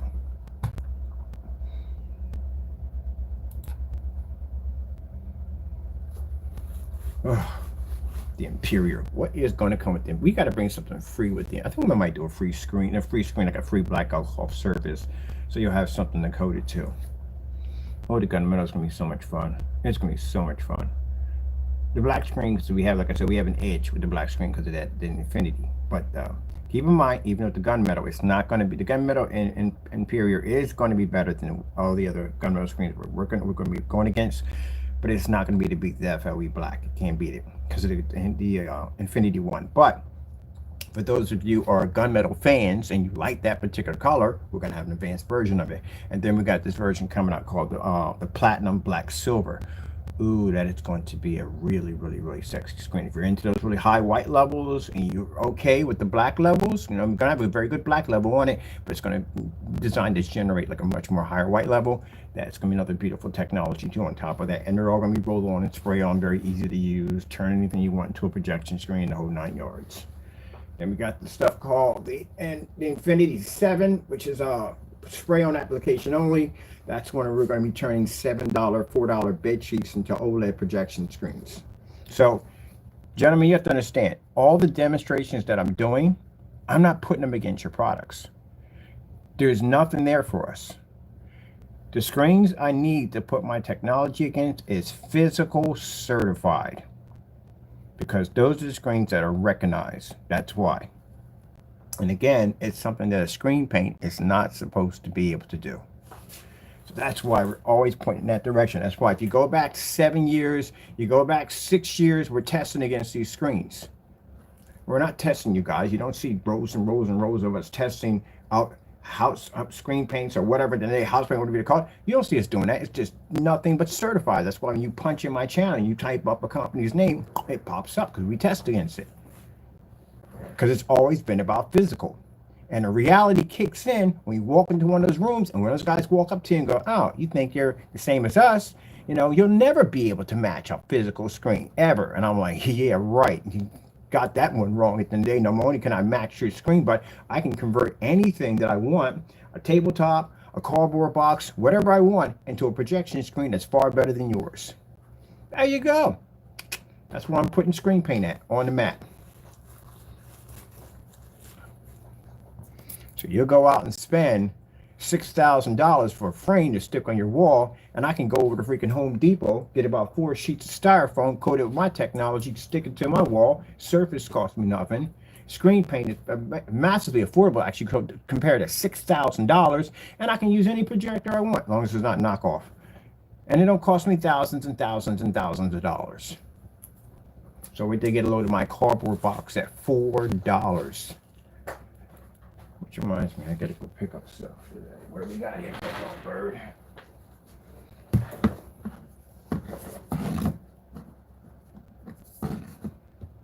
Oh, yeah. All right, just about time to go. I got things to pick up today. I'm gonna build our I'm happy about this $4 screen. On top of it, I'm gonna make a couple of these for myself. It's $4. It's a very cheap screen to put together. Very cheap screen to put together and code it at the end of the day. You're going to have, like I said, it's sad because you're going to have people that are going to try to, and yeah, we had people try to destroy us. They literally tried to destroy my company. And it didn't go. It didn't go the way they planned, they thought it was going to go. And again, I told you at the end of the day, my battle has never been with you. We don't know. Half these people that we don't know why they came in out and attacked us for no reason, but it's jealousy because they want to do the same thing we do. Then you work for it. That's what you do. You don't go attack people for just attacking them. You want something like that, you go work for it. I could have spent, like I said, I showed you the image of the gray paint right next to the daylight screen, that's what I saw in Diamond's darker technology. I saw that and I was like, wow, you gotta be kidding me. All that time, gray screen paints, yes, but their time was running out. New technology was coming. And when I saw Diamond's technology, I saw the future of better technology. Because I spent years bitter and hating over that product at the end of the day, doing dumb stuff, wasting my time. But no, I decided to if I'm gonna take on this screen to roll up my sleeves and work for it. And now look what I've got out of my hard work. We got a screen paint that can take a physical certified and do it for far less. You know how much money this saves the customer at the end of the day? The have-nots now can be the have. It's no more going to a form site and looking at a screen that costs $7,000 to $8,000, even $5,000, even $3,000, even $4,000, even $1,500, and going, gee whiz, I can't afford that. I wish I could have that. Now you have a technology that will allow you to do that and so much more. That's the whole purpose of it all. They missed the whole purpose of it all. And it's not supposed to be screen paints, battling screen paints. It's supposed to be us against the physicals. It took me a while. When at the time when they were attacking me like that, I became a different person because I became a person like, we're just going to develop a technology, just wipe everybody out. And just at the end of the day, it's just be us only. And that's it. I was even crossing my own lines at the end of the day because there are other people out there that are making products and they're just trying to get to that plateau. And I come in there just high powered screen and just take everything out because we just want to prove that we're number one, we're better than everybody else. I become just as worse as the physicals. Because the physicals sit there and say they want to wipe out grays, and then saying gray screen paints and other paints at the end of the day are not good enough to be on their platform. I forgot my purpose. My purpose is my war is not with the gray screen paints or what of them. My basically battle is with the physicals. And that's why when I go into these form sites, they kind of recalibrate my way of thinking, because when they came in and they made that statement, I was like, oh, shoot. Like, you know what I mean? I kind of forgot that this battle was going on between them, that we have to make screens that are more affordable for the consumer. And we have to, for the screen paints, at the end of the day, you have to show that you can take on a physical, because it will come up. And it resets you, puts you right back on track on why we first started this to begin with. Never had anything to do with you guys at all. You just came at me because you were jealous. Because if you weren't jealous, you would have products that could take mine or even be equal to mine, but you don't. It's out of jealousy. The reason why I got into this business, and when I first got into this business, because I wouldn't spend $3,000 for a projection screen. I refused to do it. There's no way in the world I'm spending $3,000 for a screen. My buddy had one, I didn't have one. And that's why I got into it. And then later on, it just progressed into all of this, where basically I just wanted to develop better and better technology. And we were blessed because my Lord is the one who guided me through all of this at the end of the day. Like I said, none of this technology wouldn't even exist if it wasn't for him. There's no way in the world that made all this stuff. That's virtually impossible. I am not a chemist. Didn't go to school for chemistry in any way whatsoever. New. Only thing I know about is a Bunsen burner and that's testing tubes and whatever. That's it. All this information comes from God. So mine is basically physical screens. Because again, I'm never going to have somebody tell me at the end of the day in any form site that a screen paint can't be equal to a physical screen. Oh yes, it can, and it can be better. So that's my journey, people, at the end of the day. So yeah, I know I'm going to have people that hate me. I know when people are jealous of my work at the end of the day. But again, I have to keep my focus on that. That's what I have to keep my focus on. All right, so I got to go to storage. I got to go look through the freaking crazy nightmare of all things, because I have no idea where all my stuff is in there. And I have to bring out Old Faithful because we need our 1,000 lumen projector. The 50 lumen is nice, but I do want to get the 1,000 lumen in here. I got to find my certified sample sheet of the Dark Star 9 because we need that here. And I guess I got to go look around for some other screens. I need a darker diamond. I really do need a much darker diamond. I actually need the original. Oh, there is someone who has that screen. We can't get our hands on it, but I know someone else who has one of them. I got to contact and see if they can ship it to me. Not the whole screen, the sample sheet. It's actually the original. The original, I like the original black diamond. It was really good, really, really good. That's the one I saw that changed my mind when I saw gray screens. I know somebody who has one. I'm going to see if they can actually have one sent over, have it sent over to me, because I would need that for the rest of the demonstrations. All right, people, I got much to do. We got so much technology we got to work on. We got to get done for our customers and everybody else. I got to upload right now. I got to upload customer. You'll see customer demonstrations popping up in a few minutes. I'm gonna do some slideshows of them and show off the customer, showing off some of our technology, and then I guess we'll go from there. But I hope you thank you for coming in. I really appreciate it. At the end of the day, I'm just trying. At the end of the day, look, I don't care how people label me. We label me as it is, but I'm gonna back my products up 100%. That's what I do. I know there's people at the end of the day that are going to try to come after me. I don't care. At the end of the day, I just do one thing. I love what I do for a living. I love my screen paint products. I love making them. I love designing them. I love going to challenging physical screens and all that fun stuff at the end of the day. And all I just want to do is just make good products. That's all I want to do. But eventually, some people want to paint me in a different picture. But if my product doesn't speak for itself, then I don't know what's not going to speak for itself. I put a lot of hard work and a lot of time in to make sure I make good products for everybody.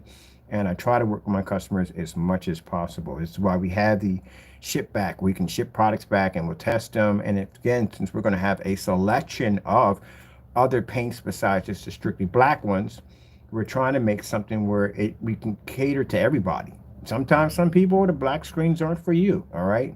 I understand that. That's why we're working on making other paints that basically will have very good technology. We'll test it against high certified screens to show you where our quality is going to be at. And we're going to make other different shades. So that way, if the black screen is not for you, we got the gunmetal. If the gunmetal's not for you, then we got that black silver, which is going to be absolutely gorgeous. So I'm working on other things, okay?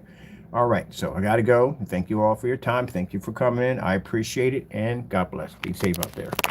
And of course, we thank our Lord and Savior. Can't forget, He's the one who made it all, for blessing us with amazing technology. Gotta go, people.